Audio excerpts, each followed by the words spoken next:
ಆನಂದ ತೀರ್ಥೇಂದುರ್ನೋ ಹೃದಂಬರೆ ಯದ್ವಚಶ್ಚಂದ್ರಿಕಾ ಸ್ವಾಂತ ಸಂತಾಪಂ ವಿನಿಕೃಂತತಿ ಭವತಿ ಯದನುಭಾವಾತ್ ಏಡಮೂಕೋಪಿ ವಾಗ್ಮಿ ಜಡಮತಿರಪಿ ಜಂತುರ್ಜಾಯತೆ ಪ್ರಾಜ್ಞಮೌಲಿಃ ಸಕಲ ವಚನ ಚೇತೋ ದೇವತಾ ಭಾರತೀ ಸಾ ಮಮ ವಚಸಿ ನಿಧತ್ತಾಂ ಸನ್ನಿಧಿಂ ಮಾನಸೇ ಚ ಆಪಾದಮೌಲಿ ಪರ್ಯಂತಂ ಗುರುಣಾಂ ಆಕೃತಿಂ ಸ್ಮರೇತ್ ತೇನ ವಿಘ್ನಾಃ ಪ್ರಣಶ್ಯಂತಿ ಸಿದ್ಧ್ಯಂತಿ ಚ ಮನೋರಥಾಃ ಧರ್ಮಃ ಪ್ರೋಜ್ಜಿತಕೈತವೋತ್ರ ಪರಮೋ ನಿರ್ಮತ್ಸರಾಣಾಂ ಸತಾಂ ವೇದ್ಯಂ ವಾಸ್ತವಮತ್ರ ವಸ್ತು ಶಿವದಂ ತಾಪತ್ರಯೋನ್ಮೂಲನಂ ಶ್ರೀಮದ್ಭಾಗವತೆ ಮಹಾಮುನಿಕೃತೆ ಕಿಂವಾ ಪರೈರೀಶ್ವರಃ ಸದ್ಯೋ ಹೃದ್ಯವರುಧ್ಯತೆತ್ರ ಕೃತಿಭಿಃ ಶುಶ್ರೂಷುಭಿಸ್ತತ್ಕ್ಷಣಾತ್ ನಿಗಮ ಕಲ್ಪತರೋರ್ಗಲಿತಂ ಫಲಂ ಶುಕಮುಖಾದಮೃತದ್ರವ ಸಂಯುತಂ ಪಿಬತ ಭಾಗವತಂ ರಸಮಾಲಯಂ ಮುಹುರಹೋ ರಸಿಕಾ ಭುವಿ ಭಾವುಕಾಃ ತಪಸ್ವಾಧ್ಯಾಯ ಶುಶ್ರೂಷಾ ಕೃಷ್ಣಪೂಜಾರತಂ ಮುನಿಂ ವಿಶ್ವೇಶಮಿಷ್ಟದಂ ವಂದೇ ಪರಿವ್ರಾಟ್ ಚಕ್ರವರ್ತಿನಂ ಶ್ರೀಗುರುಭ್ಯೋ ನಮಃ. ಶ್ರೀಕೃಷ್ಣ ಕಥಾಮೃತವನ್ನು ನಮಗೆಲ್ಲ ಉಣಬಡಿಸಿದಂತಹ ಪವಮಾನಾಚಾರ್ಯರಿಗೆ ಭಕ್ತಿಯ ಪ್ರಣಾಮಗಳನ್ನು ಸಲ್ಲಿಸಿಕೊಂಡು ಈ ಭಾಗವತ ಕಥಾ ಸತ್ರದ ಪೂರ್ಣಾಹುತಿ ಉಪಸಂಹಾರದ ಪ್ರಕ್ರಿಯೆಯನ್ನು ನಡೆಸುವುದಕ್ಕೆ ನನಗೆ ಸುಮಾರು 1.25 ಗಂಟೆ ಭರ್ತಿ ಇದೆ ಅಂತ ಹೇಳಿದ್ದಾರೆ ವೇಣುಮಾಧವಾಚಾರ್ಯರು. 8:15 ತನಕ ನಿಲ್ಲಿಸಬೇಡಿ, ಆಮೇಲೆ ಎಲ್ಲಿಯಾದರೂ ಹೇಳ್ತಾರೆ ಅಂತಾದರೆ ನಿಲ್ಲಿಸಿಬಿಡಿ ಅಂತ ಹೇಳಿದ್ದಾರೆ. ಅಂತೂ 8:15ಗಿಂತ ಮುಂದಕ್ಕೆ ತೆಗೊಂಡು ಹೋಗಬೇಡಿ ಅನ್ನೋ ಒಂದು ನಿರ್ದೇಶವನ್ನು ಕೊಟ್ಟಿದ್ದಾರೆ. ಅದಕ್ಕೆ ಅನುಗುಣವಾಗಿ ಯಥಾಶಕ್ತಿ 11 ಮತ್ತು 12ನೇ ಸ್ಕಂಧ, ಅದು ಹಣ್ಣು ಬಿಡುವ ಸ್ಕಂಧ. ಸ್ಕಂಧ ಅನ್ನುವ ಶಬ್ದಕ್ಕೆ ಶಾಖೆ ಅಂತ ಅರ್ಥ. ಒಂದು ಮರ, ಆ ಮರದಲ್ಲಿ ಕಾಂಡ ಇರ್ತದೆ, ಸ್ಕಂಧಗಳು ಇರ್ತವೆ, ಶಾಖೆಗಳು ಇರ್ತವೆ. ಹೇಗೆ ಶ್ರೀಮದ್ ರಾಮಾಯಣ ಅನ್ನುವ ಒಂದು ವೃಕ್ಷಕ್ಕೆ 7 ಕಾಂಡಗಳು, ಒಂದು ವೃಕ್ಷಕ್ಕೆ ಕಾಂಡಗಳಿರ್ತವೆ. ಹಾಗೆ ಶ್ರೀಮದ್ ಭಾಗವತ ಅನ್ನುವ ವೃಕ್ಷಕ್ಕೆ 12 ಸ್ಕಂಧಗಳು. ಸ್ಕಂಧ ಅಂದರೆ ಜೋರಾಗಿ ಅಡ್ಡಕ್ಕೆ ಬಂದಿರತಕ್ಕಂಥ ರೆಂಬೆಗಳಿಗೆ ಸ್ಕಂಧಗಳು ಅಂತ ಹೆಸರು. ಆ ಸ್ಕಂಧದ ತುದಿಗೆ ಹೋಗ್ತಾ ಇದ್ದ ಹಾಗೆ ಅದರಲ್ಲಿ ಪುಷ್ಪ, ಹಣ್ಣು ಎಲ್ಲ ಸಿಗ್ತದೆ. ಆದಿಯಲ್ಲಿ ಸಿಗುವುದಿಲ್ಲ. ಹಾಗಾಗಿ ಈಗ 10ನೇ ಸ್ಕಂದಕ್ಕೆ ಬಂದಾಗ ಹಣ್ಣು ಆಗಲಿಕ್ಕೆ ಶುರುವಾಗಿದೆ. ಭಗವಂತ ಶ್ರೀಕೃಷ್ಣನ ಕಥೆ. ಕೃಷ್ಣನಿಗೊಂದು ಮದುವೆ ಮಾಡದೆ ನಾವು ಕೃಷ್ಣನ ಉಪದೇಶ ಕೇಳಲಿಕ್ಕೆ ಹೋಗುವ ಹಾಗಿಲ್ಲ. ಹಾಗಾಗಿ ಪವಮಾನಾಚಾರ್ಯ ಹೇಳಿದರು, ಮದುವೆಯನ್ನು ಸತ್ಯನಾರಾಯಣಾಚಾರ್ಯ ಪುರೋಹಿತರು ಮಾಡಿಸ್ತಾರೆ ಅಂತ ಹೇಳಿದ್ದಾರೆ. ಕೃಷ್ಣನಿಗೆ ಮದುವೆ ಅನ್ನುವುದಕ್ಕಿಂತ ಕಲ್ಯಾಣ ಅನ್ನುವ ಶಬ್ದವನ್ನು ಬಳಸುವುದು ಹೆಚ್ಚು ಉಚಿತ. ಯಾಕಂದರೆ ಕನ್ನಡದ ಮದುವೆ ಅನ್ನುವ ಶಬ್ದಕ್ಕೆ ಏನು ಅರ್ಥ ಅಂತ ಕೇಳಿದರೆ ಕನ್ನಡದ ಪಂಡಿತರು ಕೂಡ ಕೋಶ ತೆಗೆದು ನೋಡುವಂಥ ಪ್ರಸಂಗ ಉಂಟು. ಮದುವೆ ಅನ್ನೋದು ಹೇಗೆ ಹುಟ್ಟಿತು ಅಂತ ಒಬ್ಬ ಹೇಳಿದರು, ಆರಂಭದಲ್ಲಿ ಮಧು ಅಂತ ಇರ್ತದೆ ಅಂತೆ, ಆಮೇಲೆ ವ್ಯಾ ಅನಿಸುತ್ತೆ ಅಂತೆ, ಅದಕ್ಕೆ ಮದುವೆ ಅಂತ ಹೆಸರಾಯ್ತಂತೆ. ಇನ್ನೊಬ್ಬ ಹೇಳಿದ, ಮಗಳಿಗೆ ಮಾಡುವ ದುಂದು ವೆಚ್ಚ ಅನ್ನುವ ಆದ್ಯಕ್ಷರವನ್ನು ಸೇರಿಸಿ ಮದುವೆ ಅಂತ ಮಾಡಿದ್ರಂತೆ. ಹೀಗೆ ಮದುವೆ ಅನ್ನುವ ಶಬ್ದಕ್ಕೆ ಏನು ಅರ್ಥ ಅಂತ ಕನ್ನಡದಲ್ಲೇ ಅರ್ಥ ಹೇಳುವುದು ತುಂಬ ಕಷ್ಟ ಇದೆ. ಅದನ್ನು ಶಬ್ದವನ್ನು ಬಿಡಿಸಿ ಒಡೆದು ಅರ್ಥ ಹೇಳುವುದಕ್ಕೆ ಕನ್ನಡದಲ್ಲಿ ಸಾಧ್ಯವಾಗುವುದಿಲ್ಲ. ಸಂಸ್ಕೃತದಲ್ಲಿ ಎಂಥ ಶಬ್ದಗಳಿದ್ದಾವೆ. ಶ್ರೀಕೃಷ್ಣನಿಗೆ ರುಕ್ಮಿಣಿ ಕಲ್ಯಾಣ ಅನ್ನುವ ಶಬ್ದ ಇದೆ. ಶೋಭನ, ಲಕ್ಷ್ಮೀ ಶೋಭನ ಪದ, ಶೋಭನ ಅನ್ನುವ ಶಬ್ದದ ಬಳಕೆ ಇದೆ. ಪರಿಣಯ ಅನ್ನುವುದಿದೆ, ವಿವಾಹ ಅನ್ನುವುದಿದೆ. ಪ್ರತಿಯೊಂದು ಕೂಡ ಅದ್ಭುತವಾದ ಅರ್ಥವನ್ನು ಕೊಡ್ತಕ್ಕಂಥ ಶಬ್ದ. ಒಂದು ಮದುವೆಯ ಹಿನ್ನೆಲೆಯಲ್ಲಿ ಸತಿಪತಿಯರು ಹೇಗಿರಬೇಕು, ಹೇಗಿದ್ದರೆ ಚಂದ ಅನ್ನುವುದನ್ನು ನಿರೂಪಿಸುವ ಆ ಅರ್ಥವನ್ನು ಕೊಡ್ತಕ್ಕಂಥ ಶಬ್ದಗಳು. ಕಲ್ಯಾಣ ಅನ್ನುವ ಶಬ್ದವೇ ಹೇಳ್ತದೆ, ಬೆಳಗ್ಗೆದ್ದು ಆಲೋಚಿಸಿದರೆ ಆ ದಿವಸದಲ್ಲಿ ಅವನಿಗೆ ಯಾವ ತೊಂದರೆಯೂ ವಿಘ್ನಗಳು ಉಂಟಾಗುವುದಿಲ್ಲ. ಕಲ್ಯೇ ಅಂದರೆ ಪ್ರಾತಃ ಕಾಲದಲ್ಲಿ ಅನನ ಅಂತ ಹೇಳಿದರೆ ಶಕ್ತಿಯನ್ನು ತುಂಬಿಸತಕ್ಕಂಥದ್ದು. ಬೆಳಗ್ಗೆದ್ದು ಕೇಳಬೇಕಾದ್ದು ಕಲ್ಯಾಣಗಳು. ಆದರೆ ಉತ್ತರ ಭಾರತದಲ್ಲೆಲ್ಲ ಕಲ್ಯ ಅನ್ನುವ ಶಬ್ದಕ್ಕೆ ಬೆಳಗ್ಗೆ ಅಂತ ಅರ್ಥ ಅಲ್ಲ, ರಾತ್ರಿ ಅಂತ ಅರ್ಥ. ಯಾಕಂದರೆ ಅವರು ಹೇಳುವುದು ಸ್ವಲ್ಪ ವಿಳಂಬ ಅಂತೆ. ಹಾಗಾಗಿ ಸಾಯಂಕಾಲದ ಹೊತ್ತು ಮತ್ತೊಂದು ಸಂಧ್ಯಾಕಾಲ ಬರುತ್ತಲ್ವ, ಅದು ಕಲ್ಯ. ಸಾಯಂಕಾಲದ ಹೊತ್ತು ಮದುವೆಗಳಾಗುವುದು ಜಾಸ್ತಿ. ಗೋಧೂಳಿ ಲಗ್ನದಲ್ಲಿ ವಿವಾಹಗಳು ಜಾಸ್ತಿ. ಅದರಿಂದ ಈಗ ಗೋಧೂಳಿ ಇನ್ನು 10 ನಿಮಿಷ ಮಾತ್ರ ಇರುವುದು, ಅಷ್ಟರಲ್ಲಿ ಮದುವೆ ಮುಗಿಸಬೇಕು. ಇಲ್ಲೇ ಹೋದರೆ ಪುರೋಹಿತರು ಮುಹೂರ್ತಕ್ಕೆ ಸರಿಯಾಗಿ ಮದುವೆ ಮಾಡಲಿಲ್ಲ ಅನ್ನೋ ಆಕ್ಷೇಪವೂ ಬರ್ತದೆ. ಭಗವಂತ ಶ್ರೀಕೃಷ್ಣನಿಗೆ ವಿದರ್ಭ ರಾಜಕುವರಿಯ ಜೊತೆಗೆ ವಿವಾಹದ ಒಂದು ಸಂದರ್ಭ. ಕೃಷ್ಣನಿಗೆ 11ನೇ ವರ್ಷಕ್ಕೆ ಉಪನಯನವಾಯಿತು. ಕಂಸನನ್ನು ಸಂಹರಿಸಿದ ಕೃಷ್ಣ ಸೋದರ ಮಾವನ ಮಧುರೆಯಲ್ಲಿ ಮಡುಹಿದ ಯಶೋಧನಂದನ ನೀಬಾರೋ ಅಂತ ನಾವು ಕರಿತೇವೆ. ಕೃಷ್ಣನಿಗೆ ಹೊಗಳಿಕೆ ಇದು. ಸೋದರ ಮಾವನನ್ನು ಕೊಂದವ ಅಂತ ಅವನನ್ನು ಹೊಗಳುವುದು. ಸೋದರ ಮಾವ ಅನ್ನುವ ಕಾರಣದಿಂದ ಕೊಂದದ್ದಲ್ಲ, ಅಥವಾ ಸೋದರ ಮಾವ ಅನ್ನುವ ಕಾರಣದಿಂದ ಪ್ರೀತಿಸಿದ್ದು ಅಲ್ಲ. ಅವನಿಗೆ ಯಾವ ಸಂಬಂಧವೂ ಇಲ್ಲ. ಭಕ್ತಿ ಅನ್ನುವ ಸಂಬಂಧ, ದ್ವೇಷ ಅನ್ನುವ ಸಂಬಂಧ. ಕಾಲನೇಮಿಯೇ ಕಂಸನಾಗಿ ಹುಟ್ಟಿದ್ದವ ಕೃಷ್ಣನನ್ನು ದ್ವೇಷಿಸ್ತಾ ಇದ್ದ. ದ್ವೇಷಕ್ಕೆ ಸರಿಯಾದ ಪ್ರತಿಫಲವನ್ನು ಅನುಭವಿಸಿದ. ತನಗೆ ಸಂಬಂಧವೇ ಇಲ್ಲದೆ ಇದ್ದಂತಹ ಗೋಪಿಕಾ ಸ್ತ್ರೀಯರು, ಗೋಪ ಬಾಲಕರು, ಆ ನಂದಗೋಕುಲದಲ್ಲಿ, ಬೃಂದಾವನದಲ್ಲಿ, ಮಥುರೆಯಲ್ಲಿ ಇದ್ದಂತಹ ಕುಬ್ಜೆಯಂತಹ ಸ್ತ್ರೀಯರು ಕೂಡ ಶ್ರೀಕೃಷ್ಣನಿಂದ ಅನುಗ್ರಹವನ್ನು ಪಡೆದರು. ಅನುಗ್ರಹವನ್ನು ಪಡೆಯುವುದಕ್ಕೆ ಕಾರಣ ಅವರಲ್ಲಿರುವ ಭಕ್ತಿ. ಭಕ್ತ್ಯಾ ತುಷ್ಯತಿ ಕೇವಲಂ ನತು ಗುಣೈ ಭಕ್ತಿ ಪ್ರಿಯ ಕೇಶವ. ಭಕ್ತಿಗೆ ವಶನಾಗತಕ್ಕಂತಹ ದೇವ.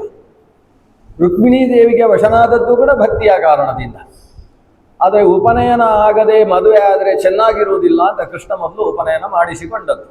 ವಸುದೇವ ದೇವಕಿಯರನ್ನು ತನಗೆ ಉಪನಯನ ಮಾಡಿಸುವುದಕ್ಕೋಸ್ಕರವೇ ಕಾರಾಗಾರದಿಂದ ಬಿಡುಗಡೆಗೊಳಿಸಿದಂತಹ ಕೃಷ್ಣ ಗರ್ಗಾಚಾರ್ಯರು ಕೊಟ್ಟಂತಹ ಮುಹೂರ್ತದಲ್ಲಿ ಅವರಿಂದ ಬ್ರಹ್ಮೋಪದೇಶವನ್ನು ಪಡೆದು ಯಜ್ಞೋಪವೀತವನ್ನು ಧಾರಣೆ ಮಾಡಿಕೊಂಡು ಯಾವ ಗುರುಕುಲಕ್ಕೆ ಸೇರುವುದು ಅನ್ನುವ ಪ್ರಶ್ನೆ ಬಂದಾಗ ಸಾಂದೀಪಿನಿಗಳ ಗುರುಕುಲ ಇದೆ. ಅವರ ಹೆಸರು ಸಾಂದೀಪನಿ ಅಂತ ಅವರ ಹೆಸರು. ಸಾಂದೀಪನಿ ಅನ್ನುವ ಗುರುಗಳು ಬುದ್ಧಿ ಪ್ರದೀಪನ, ಸಂದೀಪನ ಮಾಡುವುದರಲ್ಲಿ ವಿಶಿಷ್ಟ ಶಕ್ತಿ ಉಳ್ಳವರು, 64 ಕಲೆಗಳನ್ನು ಬಲ್ಲವರು. ನಮ್ಮ ಈ ಕ್ಷಾತ್ರ ಕುವರರಿಗೆ ಸರಿಯಾದ ಶಾಸ್ತ್ರವಿದ್ಯೆಯನ್ನು ಕೊಡಬಲ್ಲ ಸಾಮರ್ಥ್ಯ ಉಳ್ಳವರು. ಜೊತೆಗೆ ಪ್ರಭಾಸ ಕ್ಷೇತ್ರದ ಸನ್ನಿಧಾನದಲ್ಲಿ ಇರತಕ್ಕಂಥವರು. ಅಲ್ಲಿಗೆ ಕಳಿಸೋಣ ಅಂತ ಬಲರಾಮಕೃಷ್ಣರನ್ನು ಅಲ್ಲಿಗೆ ಕಳಿಸಿದ್ದಾಗಿದೆ. 64 ದಿವಸ ಅಧ್ಯಯನ ಮುಗಿಸಿ ಹೊರಟು ಬಂದಿದ್ದಾರೆ. ಈ 64 ದಿವಸದಲ್ಲಿ ಇವರು ಅವರ ಹತ್ರ ಪಾಠ ಕೇಳಿದ್ದೋ, ಅವರಿಗೆ ಇವರು ಪಾಠ ಕೇಳಿದ್ದೋ ಅಂತ ಯಾರಿಗೂ ಗೊತ್ತಿಲ್ಲ. ಅದೊಂದು ಮುಖ್ಯ ವಿಷಯ. 64ನೇ ದಿವಸ ಅಧ್ಯಯನ ಮುಗಿಯಿತು ಅಂತ ಹೇಳಿ ಇವರು ಹೊರಡುವ ಹೊತ್ತಿಗೆ ಸಾಂದೀಪನಿ ಗುರುಗಳು ಕೂಡ ಕಣ್ಣಲ್ಲಿ ನೀರು ಹಾಕೊಳ್ತಾ ಇದ್ದಾರೆ. ಅವರ ಧರ್ಮಪತ್ನಿಯೂ ಕೂಡ ಕಣ್ಣಲ್ಲಿ ನೀರು. ನಮ್ಮ ಮಗ, ಆ ಗುರು ದಂಪತಿಗಳ ಮಗ 3 ವರ್ಷಗಳ ಹಿಂದೆ ಒಂದು ಗ್ರಹಣದ ಸಂದರ್ಭದಲ್ಲಿ ಪ್ರಭಾಸ ಕ್ಷೇತ್ರದ ಸಮುದ್ರದಲ್ಲಿ ಸ್ನಾನ ಮಾಡುವ ಹೊತ್ತಿಗೆ ಸಮುದ್ರದಲ್ಲಿ ಕೊಚ್ಚಿ ಹೋಗಿದ್ದ. ಸಮುದ್ರದಲ್ಲಿ ಆ ಕಡೆ ಅಲ್ಲಿ ಸ್ನಾನ ಮಾಡ್ತೇನೆ ಅಂತ ಹೊರಟಿದ್ದಂತಹ ಹುಡುಗ ಅಲ್ಲಿ ಹೋಗುವಾಗ ಜೋರಾಗಿ ಅರಚಿದ, ಅಮ್ಮ ಅಂತ ಕೂಗಿದ. ಯಾವುದೋ ಪ್ರಾಣಿ ಅವನನ್ನು ಆ ಸಮುದ್ರದ ಒಳಗೆ ಎಳಿತಾ ಇತ್ತು. ಈ ತಾಯಿ ನಾನು ಸತ್ರು ತೊಂದರೆ ಇಲ್ಲ ಅಂತ ಮುಂದಕ್ಕೆ ಹೋಗ್ತಾ ಇದ್ದಾಳೆ. ಸಾಂದೀಪನಿ ಗುರುಗಳು ತಡೆದು ನಿಲ್ಲಿಸಿದ್ದಾರೆ. ಅವತ್ತಿನಿಂದ ಆಕೆಗೆ ಸರಿಯಾಗಿ ನಿದ್ದೆ ಇಲ್ಲ. ಅವಳು ಸರಿಯಾಗಿ ನಿದ್ದೆ ಮಾಡಿದ್ದು ಅಂತ ಹೇಳಿದರೆ ಈ 64 ದಿವಸಗಳಲ್ಲಿ. ಯಾವತ್ತು ಬಲರಾಮಕೃಷ್ಣರು ತಮ್ಮ ಸನ್ನಿಧಾನದಲ್ಲಿದ್ದಾರೆ ಆವಾಗ ಆ ಗುರು ದಂಪತಿಗಳಿಗೆ ನಮ್ಮ ಮಗ ಸತ್ತು ಹೋಗಿದ್ದಾನೆ ಅನ್ನುವುದರ ನೆನಪು ಕೂಡ ಆಗಲಿಲ್ಲಂತೆ. ಆ ರೀತಿಯ ಸನ್ನಿಧಾನ ಬಲರಾಮಕೃಷ್ಣರದ್ದು. ನನ್ನದ್ದೇ ಹೊಟ್ಟೆಯಲ್ಲಿ ಹುಟ್ಟಿದ ಮಗು ಅನ್ನುವ ಭಾವದಿಂದ ಆ ಮಕ್ಕಳಿಗೆ ಕೈತುತ್ತು ಕೊಡ್ತಾ, ಬಲರಾಮಕೃಷ್ಣರು ತೆಗೊಂಡ್ರೋ ಇಲ್ಲೋ ಗೊತ್ತಿಲ್ಲ, ಯಾಕಂದರೆ ಮಾತೃಭೋಜನ ಆದಮೇಲೆ ಕೈತುತ್ತು ತಿನ್ನಬಾರ್ದು ಅಂತ ಒಂದು ವಿಧಿ ಉಂಟು. ಉಪನಯನ ಆದ ಮೇಲೆ ಮತ್ತೆ ಬಾಯಿಗೆ ಹಾಕಿದರೆ ತಿನ್ನಲಿಕ್ಕಿಲ್ಲ. ಬಹುಶಃ ಉಪ್ಪಿಟ್ಟು ಎಲ್ಲ ಕೈತುತ್ತು ಕೊಡ್ತಾ ಇಲ್ವೋ ಅನಿಸುತ್ತೆ. ಅನ್ನದಲ್ಲಿ ಪರಿಷೇಕ ಪುರಸ್ಸರವಾದ ಭೋಜನದ ವ್ಯವಸ್ಥೆ. ಆ 64 ದಿವಸದಲ್ಲಿ ಅಧ್ಯಯನ ಮುಗಿಸಿದ ಮಕ್ಕಳು ಹೊರಡುವಾಗ ಅವರ ಅಳುವನ್ನು ನೋಡ್ತಾರೆ. ಎಂಥ ದುಃಖದಲ್ಲಿದ್ದಾರೆ ಈ ದಂಪತಿಗಳು ಅನ್ನೋದು ಅರ್ಥ ಆಗುತ್ತೆ. ಅರ್ಥ ಆದದ್ದೇನು ಬಲರಾಮಕೃಷ್ಣರಿಗೆ? ಇವರ ಮಗ ಸತ್ತು ಹೋಗಿದ್ದಾನೆ, ಆ ಮಗುವನ್ನೇ ಗುರುದಕ್ಷಿಣೆಯಾಗಿ ಕೊಡಬೇಕು ಅಂತ ತೀರ್ಮಾನಿಸಿದಂತಹ ಬಲರಾಮಕೃಷ್ಣರು ಸಮುದ್ರದ ಆಳಕ್ಕಿಳಿದು ಪಂಚಜನನೆಂಬಂತಹ ರಕ್ಕಸನನ್ನು ಸಂಹರಿಸಿ ಪಾಂಚಜನ್ಯದ ಉದ್ಘೋಷವನ್ನು ಮಾಡಿ ಯಮಸದನಕ್ಕೆ ಸಾಗಿ ಯಮನಲ್ಲಿದ್ದಂತಹ ಆ ಮಗುವನ್ನು 3 ವರ್ಷದ ಹಿಂದೆ ಗುರುಕುಲಕ್ಕೆ ಮಗು ಹೋಗಿದ್ರೆ ಹಿಂತಿರುವಾಗ ಹೇಗೆ ಬೆಳೆದಿರುತ್ತದೆ ಅಂಥ ವಯಸ್ಸಿನಲ್ಲಿ ಆ ಮಗುವನ್ನು ತಂದು ಈ ತಂದೆ ತಾಯಿಯರ ಮುಂದೆ ನಿಲ್ಲಿಸಿಬಿಡ್ತಾರೆ. ಆ ತಂದೆ ತಾಯಿಯರಿಗೆ ಎಷ್ಟು ಖುಷಿಯಾಗಿರ್ಲಿಕ್ಕಿಲ್ಲ ಆಲೋಚನೆ ಮಾಡಿ. ಸತ್ತ ಮಗು ಈ ದೇವತೆಗಳಿಬ್ಬರು ತಂದು ಕೊಟ್ಟಿದ್ದಾರಲ್ಲ, ಕಣ್ಣಲ್ಲಿ ಬಾಷ್ಪ ತುಳುಕುತ್ತಾ ಇದೆ. ಬಲರಾಮಕೃಷ್ಣರು ನಮಸ್ಕಾರ ಮಾಡಿದ್ದಾರೆ. ಆ ತಾಯಿ ಎತ್ತಿ ಆತನ ಹೃದಯವನ್ನು, ಶಿರಸ್ಸನ್ನು ಆಘ್ರಾಣಿಸಿಕೊಂಡು ಒಳ್ಳೆ ಹೆಂಡಂದಿರು ಸಿಗಲಿ ಅಂತ ಒಂದು ಆಶೀರ್ವಾದ ಮಾಡಿದ್ರು. ಅದರ ಪರಿಣಾಮ ಕೃಷ್ಣನಿಗೆ ಒಂದಷ್ಟು ಮದುವೆಗಳು. ಎಷ್ಟು ಅಂತ ಕೃಷ್ಣನ ಹತ್ರ ಹೇಳಿದ್ರೆ ಲೆಕ್ಕ ಹೇಳುವುದು ಕಷ್ಟ. ಕೃಷ್ಣ ಅದರಲ್ಲಿ ಮೊದಲ ವಿವಾಹ ರುಕ್ಮಿಣಿ ಕಲ್ಯಾಣ. ಕೃಷ್ಣನನ್ನೇ ವಿವಾಹವಾಗಬೇಕು ಅನ್ನುವ ದೃಷ್ಟಿಯಿಂದ ಅನೇಕ ವ್ರತಗಳನ್ನು ಮಾಡಿರತಕ್ಕಂತಹ ವಿದರ್ಭ ರಾಜಕುಮಾರಿ ರುಕ್ಮಿಣಿ, ಸಾಕ್ಷಾತ್ ಭಗವತಿ ಮಹಾಲಕ್ಷ್ಮಿಯೇ ಈ ಶ್ರೀಕೃಷ್ಣ ಅವತಾರದ ಸಂದರ್ಭದಲ್ಲಿ ಕೃಷ್ಣನ ಜೊತೆಗೆ ತಾನು ಸಂಸಾರ ಮಾಡುವುದಕ್ಕೋಸ್ಕರ ಇಳಿದು ಬಂದವಳು.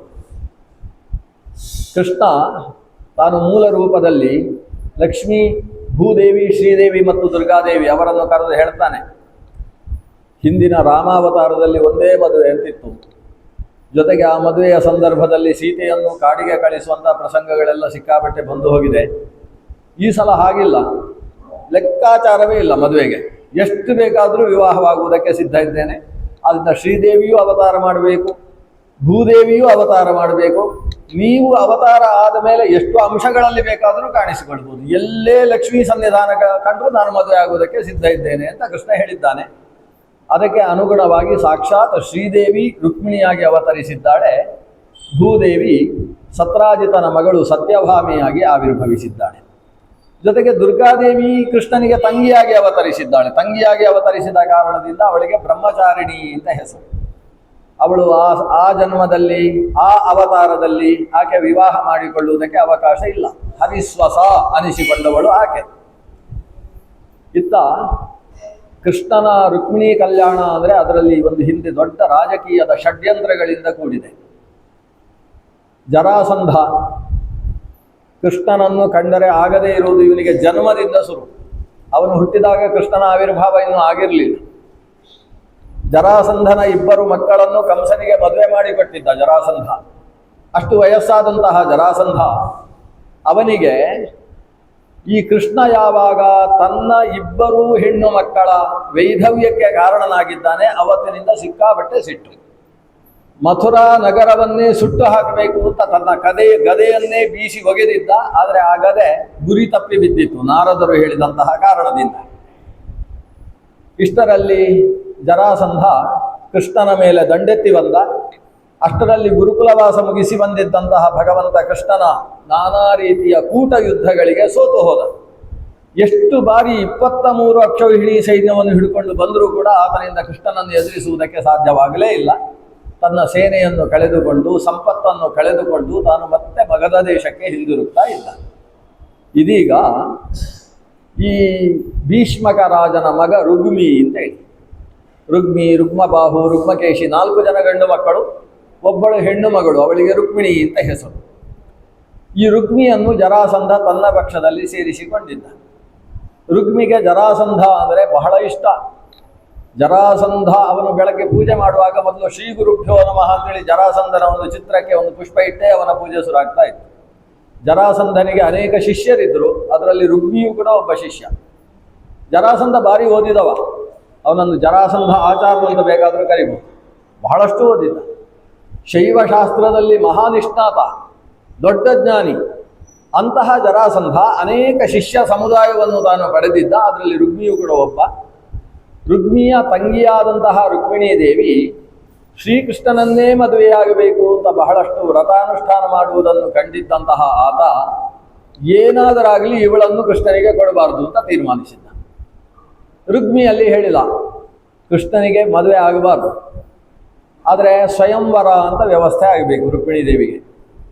ಯಾಕಂದರೆ ಕುಲ ಸಂಪ್ರದಾಯದಲ್ಲಿ ಬಂದದ್ದು ಸ್ವಯಂವರದ ಮೂಲಕ ಮಗಳನ್ನು ಮದುವೆ ಮಾಡಬೇಕು ಅಂತ. ಸ್ವಯಂವರಕ್ಕೆ ದ್ವಾರಕೆಗೆ ಆಹ್ವಾನ ಕೊಡಲಿಕ್ಕಿಲ್ಲ ಅಂತ ತೀರ್ಮಾನ ಮಾಡಿದರು. ದ್ವಾರಕೆಗೊಂದು ಆಹ್ವಾನ ಕೊಡಲಿಕ್ಕಿಲ್ಲ, ಬೇರೆ ಎಲ್ಲ ಕಡೆಯಿಂದ ಕರೆಸಿದ್ದಾರೆ. ದ್ವಾರಕೆಯಲ್ಲಿ ಭಾರಿ ಗಲಾಟೆ, ಅಲ್ಲಿಯ ಊರಿನ ಜನ ಎಲ್ಲ ಸೇರಿ 4 ರಸ್ತೆ ಸೇರುವಲ್ಲೆಲ್ಲ ಗಲಾಟೆ. ಏನಂದರೆ ನಾವು ವಿದರ್ಭ ದೇಶಕ್ಕೆ ಒಂದು ಧಿಕ್ಕಾರ ಹಾಕಬೇಕು. ಯಾಕಂದರೆ ಎಲ್ಲ ಕಡೆಗೂ ಕೂಡ ಸ್ವಯಂವರಕ್ಕೆ ಆಹ್ವಾನ ಬಂದಿದೆ. ನಮ್ಮಲ್ಲಿ ರಾಜಕುಮಾರ ಕೃಷ್ಣ ಇದ್ದಾನೆ, ಬಲರಾಮನಿಗೆ ಆಹ್ವಾನ ಬರದೆ ಹೋದರೆ ತೊಂದರೆ ಇಲ್ಲ, ಮೊನ್ನೆ ಮದುವೆ ಆಗಿದೆ ರೇವತಿ ದೇವಿಯ ಜೊತೆಗೆ. ಆದರೆ ಕೃಷ್ಣ ಯೋಗ್ಯ ವರನಿದ್ದಾನೆ. ಯೋಗ್ಯವರ ಕೃಷ್ಣ ಇರುವಾಗ ದೊಡ್ಡ ಘನಸ್ಥಿಕೆ ನಮಗಿರಬೇಕಾದ್ರೆ ವಸುದೇವ ಸುತ, ಶೂರನ ಮೊಮ್ಮಗ, ಸಾಮಾನ್ಯ ಅಲ್ಲ ನಮ್ಮ ಯದುವಂಶ ಅಂತ ಕೃಷ್ಣನಿಗೆ ಆಹ್ವಾನ ಕೊಡಲಿಲ್ಲ. ನಮ್ಮ ಊರಿಗೆ ಅವಮಾನ ಅಂತ, ನಮ್ಮ ದೇಶಕ್ಕೆ ಅವಮಾನ ಮಾಡಿದ ವಿದರ್ಭ ದೇಶ, ಇದಕ್ಕೇನಾದರೂ ಪ್ರತೀಕಾರ ಮಾಡಬೇಕು ಅಂತ ಊರಿನ ಜನ ಎಲ್ಲ ಸೇರಿದ್ದಾರೆ. ಆ ನಿಯೋಗ ಕೃಷ್ಣನಲ್ಲೂ ಬಂತು. ಕೃಷ್ಣನಕ್ಕ, ಸರಿ ನಿಮಗೆಲ್ಲ ಇಷ್ಟ ಆಗುವುದಾದ್ರೆ ನಾನು ಒಂದ್ಸಲ ವಿದರ್ಭಕ್ಕೆ ಹೋಗಿ ಬರ್ತೇನೆ ಅಂತ ಗರುಡಾರೂಢನಾಗಿ ವಿದರ್ಭಕ್ಕೆ ಹೋದ. ಎಲ್ಲರಿಗೂ ಭಾರಿ ಖುಷಿ, ಕೃಷ್ಣ ಮದುವೆ ಮಾಡಿಕೊಂಡೇ ಬರ್ತಾನೆ ಅಂತ ಖುಷಿ ಅವರಿಗೆ. ಕೃಷ್ಣ ಅಲ್ಲಿಗೆ ಹೋದ.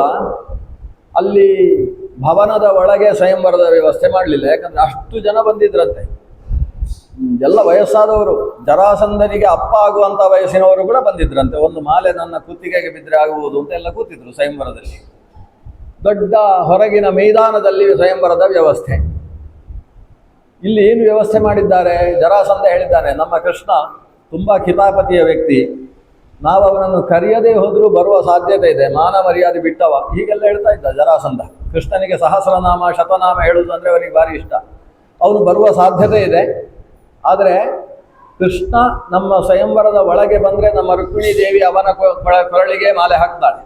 ಆದ್ದರಿಂದ ಕೃಷ್ಣನಿಗೆ ಒಳಗೆ ಪ್ರವೇಶ ಇರಬಾರ್ದು. ಒಳಗೆ ಆಸನಗಳ ವ್ಯವಸ್ಥೆ ಮಾಡುವಾಗ ಒಂದೇ ಒಂದು ಜಾಸ್ತಿ ಆಸನ ಇರಬಾರ್ದು. ಕೃಷ್ಣ ಬಂದರೆ ಕೂತುಕೊಳ್ಳುವುದಕ್ಕೆ ವ್ಯವಸ್ಥೆ ಇರಬಾರ್ದು. ಯಾರಾದರೂ ವಿಶೇಷ ಅತಿಥಿಗಳು ವಿಳಂಬವಾಗಿ ಬಂದರೆ ಅವರ ಜೊತೆಗೆ ಒಂದು ಕುರ್ಚಿಯನ್ನು ತಗೊಂಡು ಬರಬೇಕು. ಯಾವುದೇ ಕುರ್ಚಿ ಒಳಗಿರಬಾರ್ದು, ಇದ್ರೆ ಅವ ಬಂದು ಕೂತ್ಕೊಳ್ತಾನೆ. ಆಸನ ಇಲ್ಲ ಅಂತ ಹೇಳಿದ್ರೆ ನೆಲದಲ್ಲಿ ಬಂದು ಕೂತುಕೊಳ್ಳುವಷ್ಟಲ್ಲ, ಅವನಿಗೆ ಘನಸ್ಥಿಗೆ ಜಾಸ್ತಿ. ಹಾಗೆಲ್ಲ ನೆಲದಲ್ಲಿ ಬಂದು ಕೂತುಕೊಳ್ಳುವ ಅಲ್ಲ. ಆದ್ದರಿಂದ ಹೀಗೊಂದು ವ್ಯವಸ್ಥೆ ಮಾಡಬೇಕು ಅಂತ ಜರಾಸಂಧ ನಿರ್ದೇಶನ ಕೊಟ್ಟಿದ್ದಾನೆ. ಮೇಲೆ ಗರುಡ ನೋಡ್ತಾ ಇದ್ದಾನೆ ಕೆಳಗೆ ಒಂದಾದ್ರೂ ಆಸನ ಇದೆಯೋ ಅಂತ ನಮ್ಮ ದೇವರನ್ನು ಕೂಡಿಸುವುದಕ್ಕೆ. ಒಂದು ಆಸನವೂ ಇಲ್ಲ. ಈತ ರೆಕ್ಕೆಯನ್ನು ಒಮ್ಮೆ ಬೀಸಿದಂತೆ ಗರುಡ. ಆಸನದಲ್ಲಿದ್ದವರೆಲ್ಲ ನೆಲಕ್ಕೆ ಬಿದ್ದಿದ್ದಾರೆ, ಮೂಗೆಲ್ಲ ಮಣ್ಣಾಗಿದೆ. ಮೀಸೆಯನ್ನೆಲ್ಲ ಉಜ್ಜಿಕೊಂಡು ನೋಡ್ತಾರೆ. ನೋಡಿದಾಗ ಆಸನಗಳೆಲ್ಲ ಸರಿ ಕೂತಿದ್ದಾವಂತೆ, ಅಡ್ಡ ಬಿದ್ದವುಗಳು. ಇವನ ರೆಕ್ಕೆಯ ಗಾಳಿಗೆ ಅಡ್ಡ ಬಿದ್ದ ಆಸನ ಇವರನ್ನು ಕೆಳಗೆ ಬೀಳಿಸಿ ಮತ್ತೆ ಕೂತಿದೆ. ಕೃಷ್ಣ ಬಾ ನನ್ನ ಮೇಲೆ ಕೂತುಕೋ ಅಂತ. ದೇವರಿಗೆ ಆಸನ ಇಲ್ಲ ಅಂತ ಮಾಡಿದರೆ ಎಂಥ ಪ್ರಸಂಗ ಉಂಟಾಗ್ತದೆ ಅನ್ನುವುದಕ್ಕೆ ಇದೊಂದು ವೇದಾಂತದ ದೃಷ್ಟಾಂತ. ದೇವರಿಗೆ ನಮ್ಮ ಹೃದಯದ ಆಸನವನ್ನು ಕೊಡಬೇಕಲ್ವಾ. ದೇವರಿಗೆ ಆಸನ ಕೊಡದೆ ಹೋದರೆ ಕುಳಿತ ಆಸನವೇ ಅಡ್ಡಕ್ಕೆ ಬೀಳುತ್ತೆ. ನಮ್ಮ ಯಕ್ಷಗಾನದಲ್ಲಿ ಒಂದು ಕಥೆ ಇದೆ. ದುರ್ಯೋಧನನ ಹತ್ರ ಸಂಧಾನಕ್ಕೋಸ್ಕರ ಕೃಷ್ಣ ಬರ್ತಾನಲ್ವಾ ಹಸ್ತಿನಪುರದ ಆಸ್ಥಾನಕ್ಕೆ. ಆವಾಗ ಶ್ರೀಕೃಷ್ಣ ಬಂದಾಗ ಭೀಷ್ಮಾದಿಗಳೆಲ್ಲ ಎದ್ದು ನಿಂತರಂತೆ. ಆದರೆ ದುರ್ಯೋಧನ ಎದ್ದು ನಿಲ್ಲಿಲ್ಲ. ಏನು ಕೃಷ್ಣನಿಗೆ ನಾನು ಎದ್ದು ನಿಲ್ಲುವುದೇನು ಅಂತೇಳಿ ದುರ್ಯೋಧನ ದುಶ್ಯಾಸನ ಇವರು ಹೇಳಲಿಲ್ಲಂತೆ. ಅವರೆಲ್ಲ ಮೀಸೆಯನ್ನು ತಿರುಗಿಸಿಕೊಂಡು ಆ ಕಡೆ ಎಲ್ಲೋ ನೋಡಿಕೊಂಡು ಕೂತಿದ್ದಾರೆ. ಕೃಷ್ಣ ನೆಲವನ್ನು ಅಂಗುಷ್ಟದಿಂದ ಒತ್ತಿದಂತೆ. ಒತ್ತಿದಾಗ ಆತನ ಆಸನ ಸಹಿತ ಕೃಷ್ಣನ ಪಾದದ ಹತ್ರ ಬಂದು ಬಿದ್ದಂತೆ. ಕೃಷ್ಣನ ಹತ್ರ ಬಿದ್ದವನನ್ನು ನೋಡಿ ಅವನನ್ನು ಎತ್ತಿ, ಬಾಬಾ ಏನಾಯ್ತು, ತೊಂದರೆ ಆಯ್ತಾ ಅಂತ ತನ್ನ ಉತ್ತರೀಯದಲ್ಲಿ ಅವನ ಮುಖ ಒರೆಸಿ ಬೆವರು ಒರೆಸಿ ಹೋಗಿ ಆಸನದಲ್ಲಿ ಕೂಡಿಸಿದ ಅಂತ ಒಂದು ಕಥೆ ಉಂಟು. ಇದು ಮಹಾಭಾರತದ ಮೇಲೆ ಬಂದಂತಹ ದೊಡ್ಡ ದೊಡ್ಡ ಕಥೆಗಳು. ಮಹಾಭಾರತದಲ್ಲಿ ಈ ಕಥೆ ಸಿಗುವುದಿಲ್ಲ. ಆದರೆ ಕೃಷ್ಣನಿಗೆ ಮತ್ತೊಬ್ಬರನ್ನು ಆಸನದಲ್ಲಿ ಕುಳಿತು ದರ್ಪವನ್ನು ತೋರಿಸ್ತಕ್ಕಂಥ ವ್ಯಕ್ತಿಗಳನ್ನು ಅಡ್ಡ ಬೀಳಿಸುವುದು ದೊಡ್ಡ ವಿಷಯವೇ ಅಲ್ಲ. ಕೃಷ್ಣನನ್ನು ಹೊತ್ತು ಬಂದಂತಹ ಗರುಡನೇ ಆಸನದಲ್ಲಿ ಕುಳಿತವರನ್ನೆಲ್ಲ ಕೆಳಗೆ ಬೀಳಿಸಿದ್ದಾರೆ. ಕೃಷ್ಣ ಅವರನ್ನೆಲ್ಲ ನೋಡಿ ನಕ್ಕ. ಅಲ್ಲಿ ತಾನು ತನ್ನ ಗರುಡ ರಥವನ್ನು ಕೆಳಗೆ ಇಳಿಸಲಿಲ್ಲ. ಭೀಷ್ಮಗ ಇದ್ದಲ್ಲಿಗೆ ಹೋಗ್ತಾನೆ. ಈ ರುಕ್ಮಿಣೀ ದೇವಿಯ ತಂದೆಯಾದಂತಹ ಭೀಷ್ಮನಿಗೆ ಒಂದಷ್ಟು ಉಪದೇಶ ಮಾಡ್ತಾನೆ. ಅವನು ಕೊಟ್ಟ ಉಪದೇಶ ಏನು? ನಿನ್ನ ಮಗಳನ್ನು ನನಗೆ ಮದುವೆ ಮಾಡಿಕೊಡಬೇಕು ಅಂತ ನಾನು ಕೇಳುವುದಿಲ್ಲ. ಆದರೆ ನಿನ್ನ ಮಗಳು ವಯಸ್ಸಿಗೆ ಬಂದವಳು, ಪ್ರೌಢಳಾದ ಹೆಣ್ಣು ಮಗಳು ಯೋಗ್ಯನಾದ ವರನನ್ನು ಬಯಸಿದ್ದ ಪಕ್ಷದಲ್ಲಿ ಆತನ ಜೊತೆಗೆ ರಾಜಕಾರಣದಿಂದಾಗಿ ಆ ವಿಯೋಗ ಮಾಡ್ತಕ್ಕಂಥದ್ದು ತಪ್ಪು. ಯೋಗ್ಯವರನನ್ನು ಬಯಸಿದರೆ ಅಲ್ಲಿಗೆ ಮದುವೆ ಮಾಡಿಕೊಡಬೇಕಾದ್ದು ನಿನ್ನ ಜವಾಬ್ದಾರಿ ಇದೆ. ಅದನ್ನು ಬಿಟ್ಟು ನೀನು ಈ ರಾಜಕಾರಣಗಳನ್ನು ಮಾಡಿದರೆ, ರಾಜಕಾರಣ ಏನು? ಜರಾಸಂಧನಿಗೋಸ್ಕರ ಇವಳನ್ನು ಇನ್ಯಾರಿಗೋ ಮದುವೆ ಮಾಡಬೇಕು ಅಂತ ಈ ರೀತಿಯ ವ್ಯವಸ್ಥೆಗಳನ್ನು ಮಾಡಿದ ಪಕ್ಷದಲ್ಲಿ ಅದರ ಫಲವನ್ನು ಅನುಭವಿಸಬೇಕಾಗ್ತದೆ. ತಪ್ಪು ಮಾಡ್ತಾ ಇದ್ದಿ ಅಂತ ಎಚ್ಚರಿಸಿ ಕೃಷ್ಣ ಮತ್ತೆ ದ್ವಾರಕೆಗೆ ಬಂದ. ದ್ವಾರಕೆಯಲ್ಲಿ ಜನ ಎಲ್ಲ ಕೇಳಿದರು, ಏನಾಯಿತು ರುಕ್ಮಿಣಿಯ ಮದುವೆಯ ವ್ಯವಸ್ಥೆ ಏನಾಯಿತು? ಕೃಷ್ಣ ಹೇಳಿದ, ಸ್ವಯಂವರವನ್ನು ಕ್ಯಾನ್ಸಲ್ ಮಾಡಿಸಿ ಬಂದಿದ್ದೇನೆ ಅಂತ ಹೇಳಿದ. ಸ್ವಯಂವರ ನಿಲ್ಲಿಸಿ ಬಂದಿದ್ದೇನೆ, ಇಷ್ಟೇ. ಜರಾಸಂಧಾದಿಗಳೆಲ್ಲ ಮತ್ತೆ ಕೂತರು. ಏನು ಮಾಡುವುದು? ಈಕೆಯ ವಿವಾಹದ ವ್ಯವಸ್ಥೆ ನಿಶ್ಚಿತಾರ್ಥ ಮಾಡಿಬಿಡುವ. ಸಂಪ್ರದಾಯವನ್ನು ಮೀರಿದರೂ ತೊಂದರೆ ಇಲ್ಲ. ರುಕ್ಮಿಣೀ ದೇವಿಗೆ ಮದುವೆ ಸ್ವಯಂವರ ಬೇಡ, ನಿಶ್ಚಿತಾರ್ಥ. ಯಾರ ಜೊತೆಗೆ? ನಮ್ಮ ಶಿಶುಪಾಲ ಇದ್ದಾನೆ, ಚೇದಿದೇಶದ ದಮಘೋಷನ ಮಗ ರಾಜಕುಮಾರ ಶಿಶುಪಾಲ ಯೋಗ್ಯವರ ಇದ್ದಾನೆ, ನನಗಂತೂ ಅತ್ಯಂತ ಆತ್ಮೀಯ, ಅವನಿಗೆ ಮದುವೆ ಮಾಡಿಬಿಡುವ ಅಂತ ಜರಾಸಂಧ ತೀರ್ಮಾನಿಸಿದ. ನಿಶ್ಚಿತಾರ್ಥವೂ ನಡೆಯಿತು. ನಿಶ್ಚಿತಾರ್ಥ ನಡೆದು ವಿವಾಹದ ಪತ್ರಿಕೆ ಎಲ್ಲ ಕಡೆಗೂ ಸಾಗಿದೆ. ದ್ವಾರಕೆಗೂ ಕೂಡ ಮದುವೆಯ ಪತ್ರ ಬಂದಿದೆ. ಮದುವೆಯ ಪತ್ರ ಬಂದು 4ನೇ ದಿವಸಕ್ಕೆ ಮತ್ತೊಂದು ಪತ್ರ ಬಂತು ಕೃಷ್ಣನಿಗೆ. ಮಧ್ಯಾಹ್ನದ ಹೊತ್ತು, ಸುಮಾರು 2 ಗಂಟೆ, ಮಧ್ಯಾಹ್ನದ ಊಟ ಮುಗಿಸಿದ್ದಾರೋ ಏನೋ ಅಷ್ಟೇ ಹೊತ್ತು.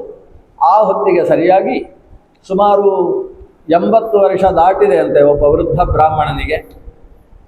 ಸಹಸ್ರಚಂದ್ರ ದರ್ಶನ ಶಾಂತಿ ಮುಗಿಸಿರತಕ್ಕಂತಹ ವೃದ್ಧ ಆತ ಈ ರುಕ್ಮಿಣೀ ದೇವಿ ಕೊಟ್ಟಂತಹ ಒಂದು ಪತ್ರವನ್ನು ಹಿಡಿದುಕೊಂಡು ಕೃಷ್ಣನ ಸನ್ನಿಧಾನಕ್ಕೆ ಬಂದಿದ್ದಾನೆ. ಕೃಷ್ಣನಿಗೆ ಸುದ್ದಿ ಬಂತು, ಒಬ್ಬ ವೃದ್ಧ ಬ್ರಾಹ್ಮಣರು ಬಂದಿದ್ದಾರೆ ಕೃಷ್ಣನ ದರ್ಶನಕ್ಕೆ. ಕೃಷ್ಣ ಆ ಕ್ಷಣದಲ್ಲಿ ಒಳಗೆ ಕಳಿಸುವ ಹಾಗೆ ಹೇಳಿದ. ಬ್ರಾಹ್ಮಣರಿಗೆ ತಡೆ ಇಲ್ಲ, ಸೀದಾ ಬರುವುದು ಅಂತ. ಅವರು ಬಂದರು. ಕೃಷ್ಣ ಅವರಿಗೆ ನಮಸ್ಕಾರ ಮಾಡಿದ, ಪಾದ ಪ್ರಕ್ಷಾಲನೆ ಮಾಡಿ ನೀರನ್ನು ಶಿರದಲ್ಲಿ ಧರಿಸಿದ. ಆ ವಿಪ್ರರಿಗೆ ಅನಿಸಿತು, ಇವನೇ ಕಾಲು ತೊಳೆಯುವುದರ ಬದಲು ಇವನ ಅರ್ಧಾಂಗಿ ನೀರು ಹಾಕಿ ಕಾಲು ತೊಳೆದಿದ್ರೆ ಎಷ್ಟು ಚಂದ, ಇವನಿಗೊಂದು ಮದುವೆ ಮಾಡಬೇಕು ಅಂತ ಆ ವಿಪ್ರನಿಗೂ ಅನಿಸಿತು.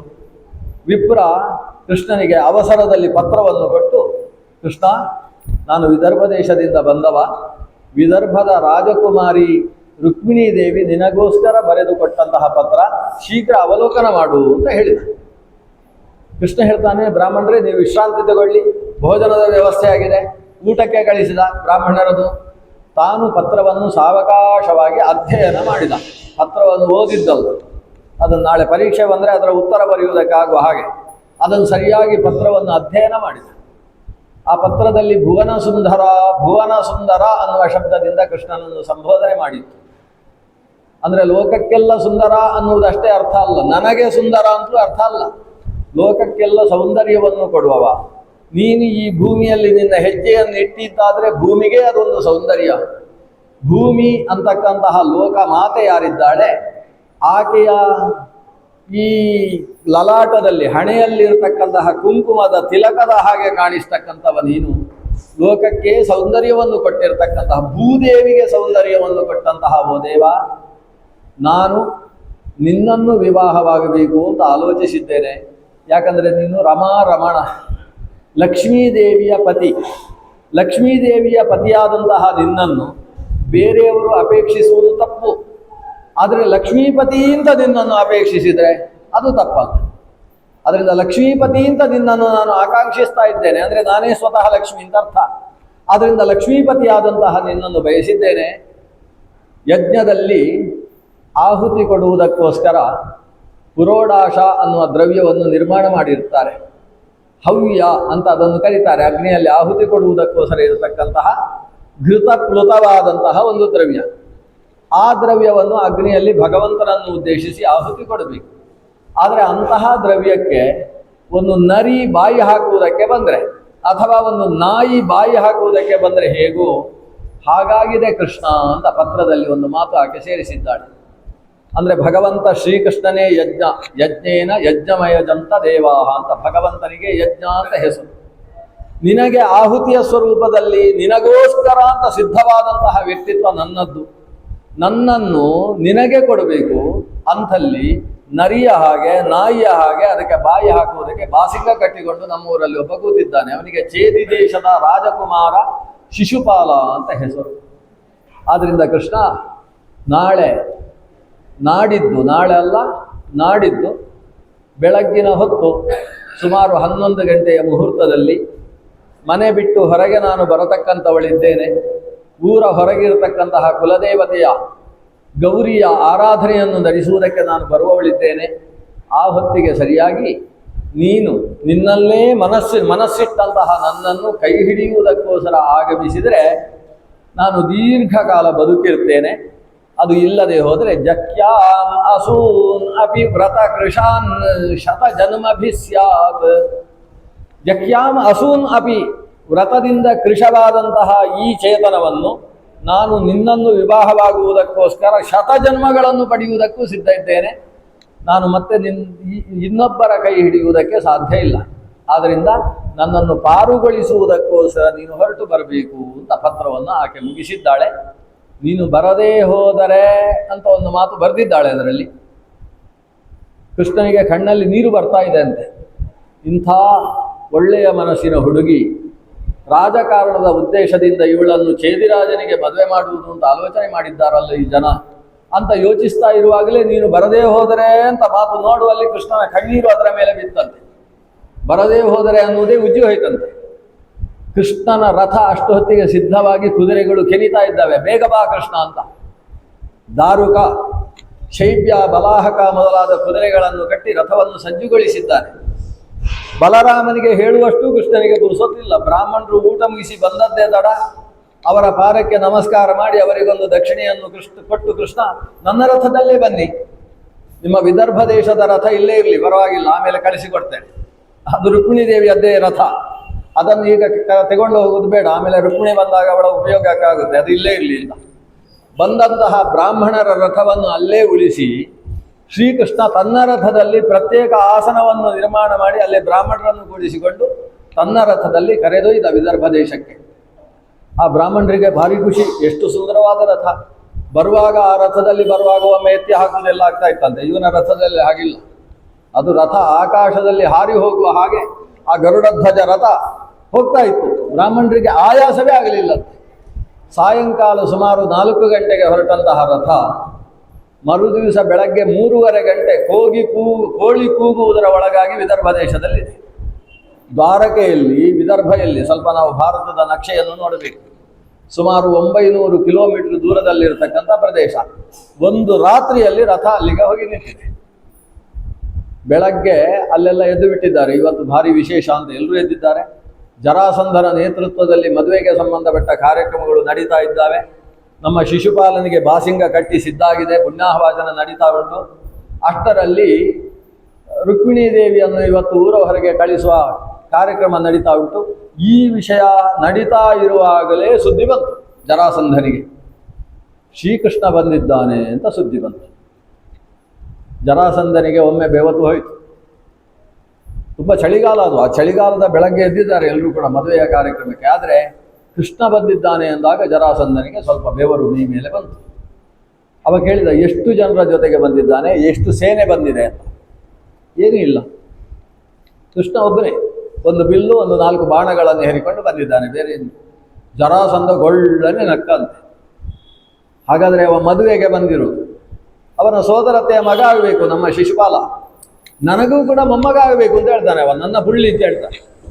ಯಾಕಂದರೆ ಅವನ ಸೋದರ ಮಾವ ನನಗೆ ಅಳಿಯ ಆಗಬೇಕು. ಹಾಗಾದರೆ ಏನಾಯಿತು, ಅವನ ಮಾವನ ಮಾವ ನಾನು ಒಂದು ಸಂಬಂಧದ ಲೆಕ್ಕಾಚಾರದಲ್ಲಿ ನಾನು ಅವನಿಗೆ ಅಜ್ಜ ಆಗಬೇಕು. ಹಾಗಾಗಿ ಈ ವಿವಾಹಕ್ಕೆ ಆತ ಸ್ವಲ್ಪ ಮಂತ್ರಾಕ್ಷತೆ ಹಾಕುವುದಕ್ಕೆ ಅಥವಾ ಜೀರಿಗೆ ಬೆಲ್ಲ ಚೆಲ್ಲುವುದಕ್ಕೋಸ್ಕರ ಬಂದಿದ್ದಾನೆ. ಆದ್ದರಿಂದ ಯಾರೂ ಕೂಡ ಈ ವಿಷಯದಲ್ಲಿ ಉದ್ವೇಗಕ್ಕೆ ಒಳಗಾಗೋದು ಬೇಡ, ಆದರೆ ತುಂಬ ಜಾಗೃತೆಯಾಗಿರಬೇಕು. ಆ ಹುಡುಗನನ್ನು ಯಾರೂ ನಂಬುವುದಕ್ಕೆ ಸಾಧ್ಯ ಆಗುವುದಿಲ್ಲ. ಅವನನ್ನು ಊರಿನ ಒಳಗೆ ಅವನ ವಸತಿ ವ್ಯವಸ್ಥೆ ಬೇಡ, ಸ್ವಲ್ಪ ಊರ ಹೊರಗೆ ಅವನ ವಸತಿ ವ್ಯವಸ್ಥೆಯನ್ನು ಪರಿಕಲ್ಪಿಸಿ ಅಂತ ಹೇಳಿದ. ಒಂದು ನದಿ ತೀರದಲ್ಲಿ ಕೃಷ್ಣನಿಗೆ ವಸತಿ ವ್ಯವಸ್ಥೆ ಇತ್ತು. ಕೃಷ್ಣನಿಗೆ ಭಾರಿ ಖುಷಿಯಂತೆ. ಈ ಜನಜಂಗುಳಿಯಲ್ಲಿ ಇದ್ದಿದ್ದು ಸಾಕಾಗಿದೆ ಕೃಷ್ಣನಿಗೆ.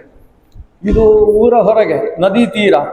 ಕೃಷ್ಣ ಬೆಳಗ್ಗಿನ ಕಾಲದಲ್ಲಿ, ಉಷಕ್ಕಾಲ ಅದು, ಸ್ನಾನಕ್ಕೆ ಯೋಗ್ಯವಾದ ಕಾಲ. ತಾನು ಚೆನ್ನಾಗಿ ಸ್ನಾನ ಮಾಡಿದ, ಶಾಂತವಾಗಿ ಬಂದ. ದೀರ್ಘಕಾಲ ಸಂಧ್ಯಾವಂದನೆ ಬೇರೆ ಮಾಡಿದ.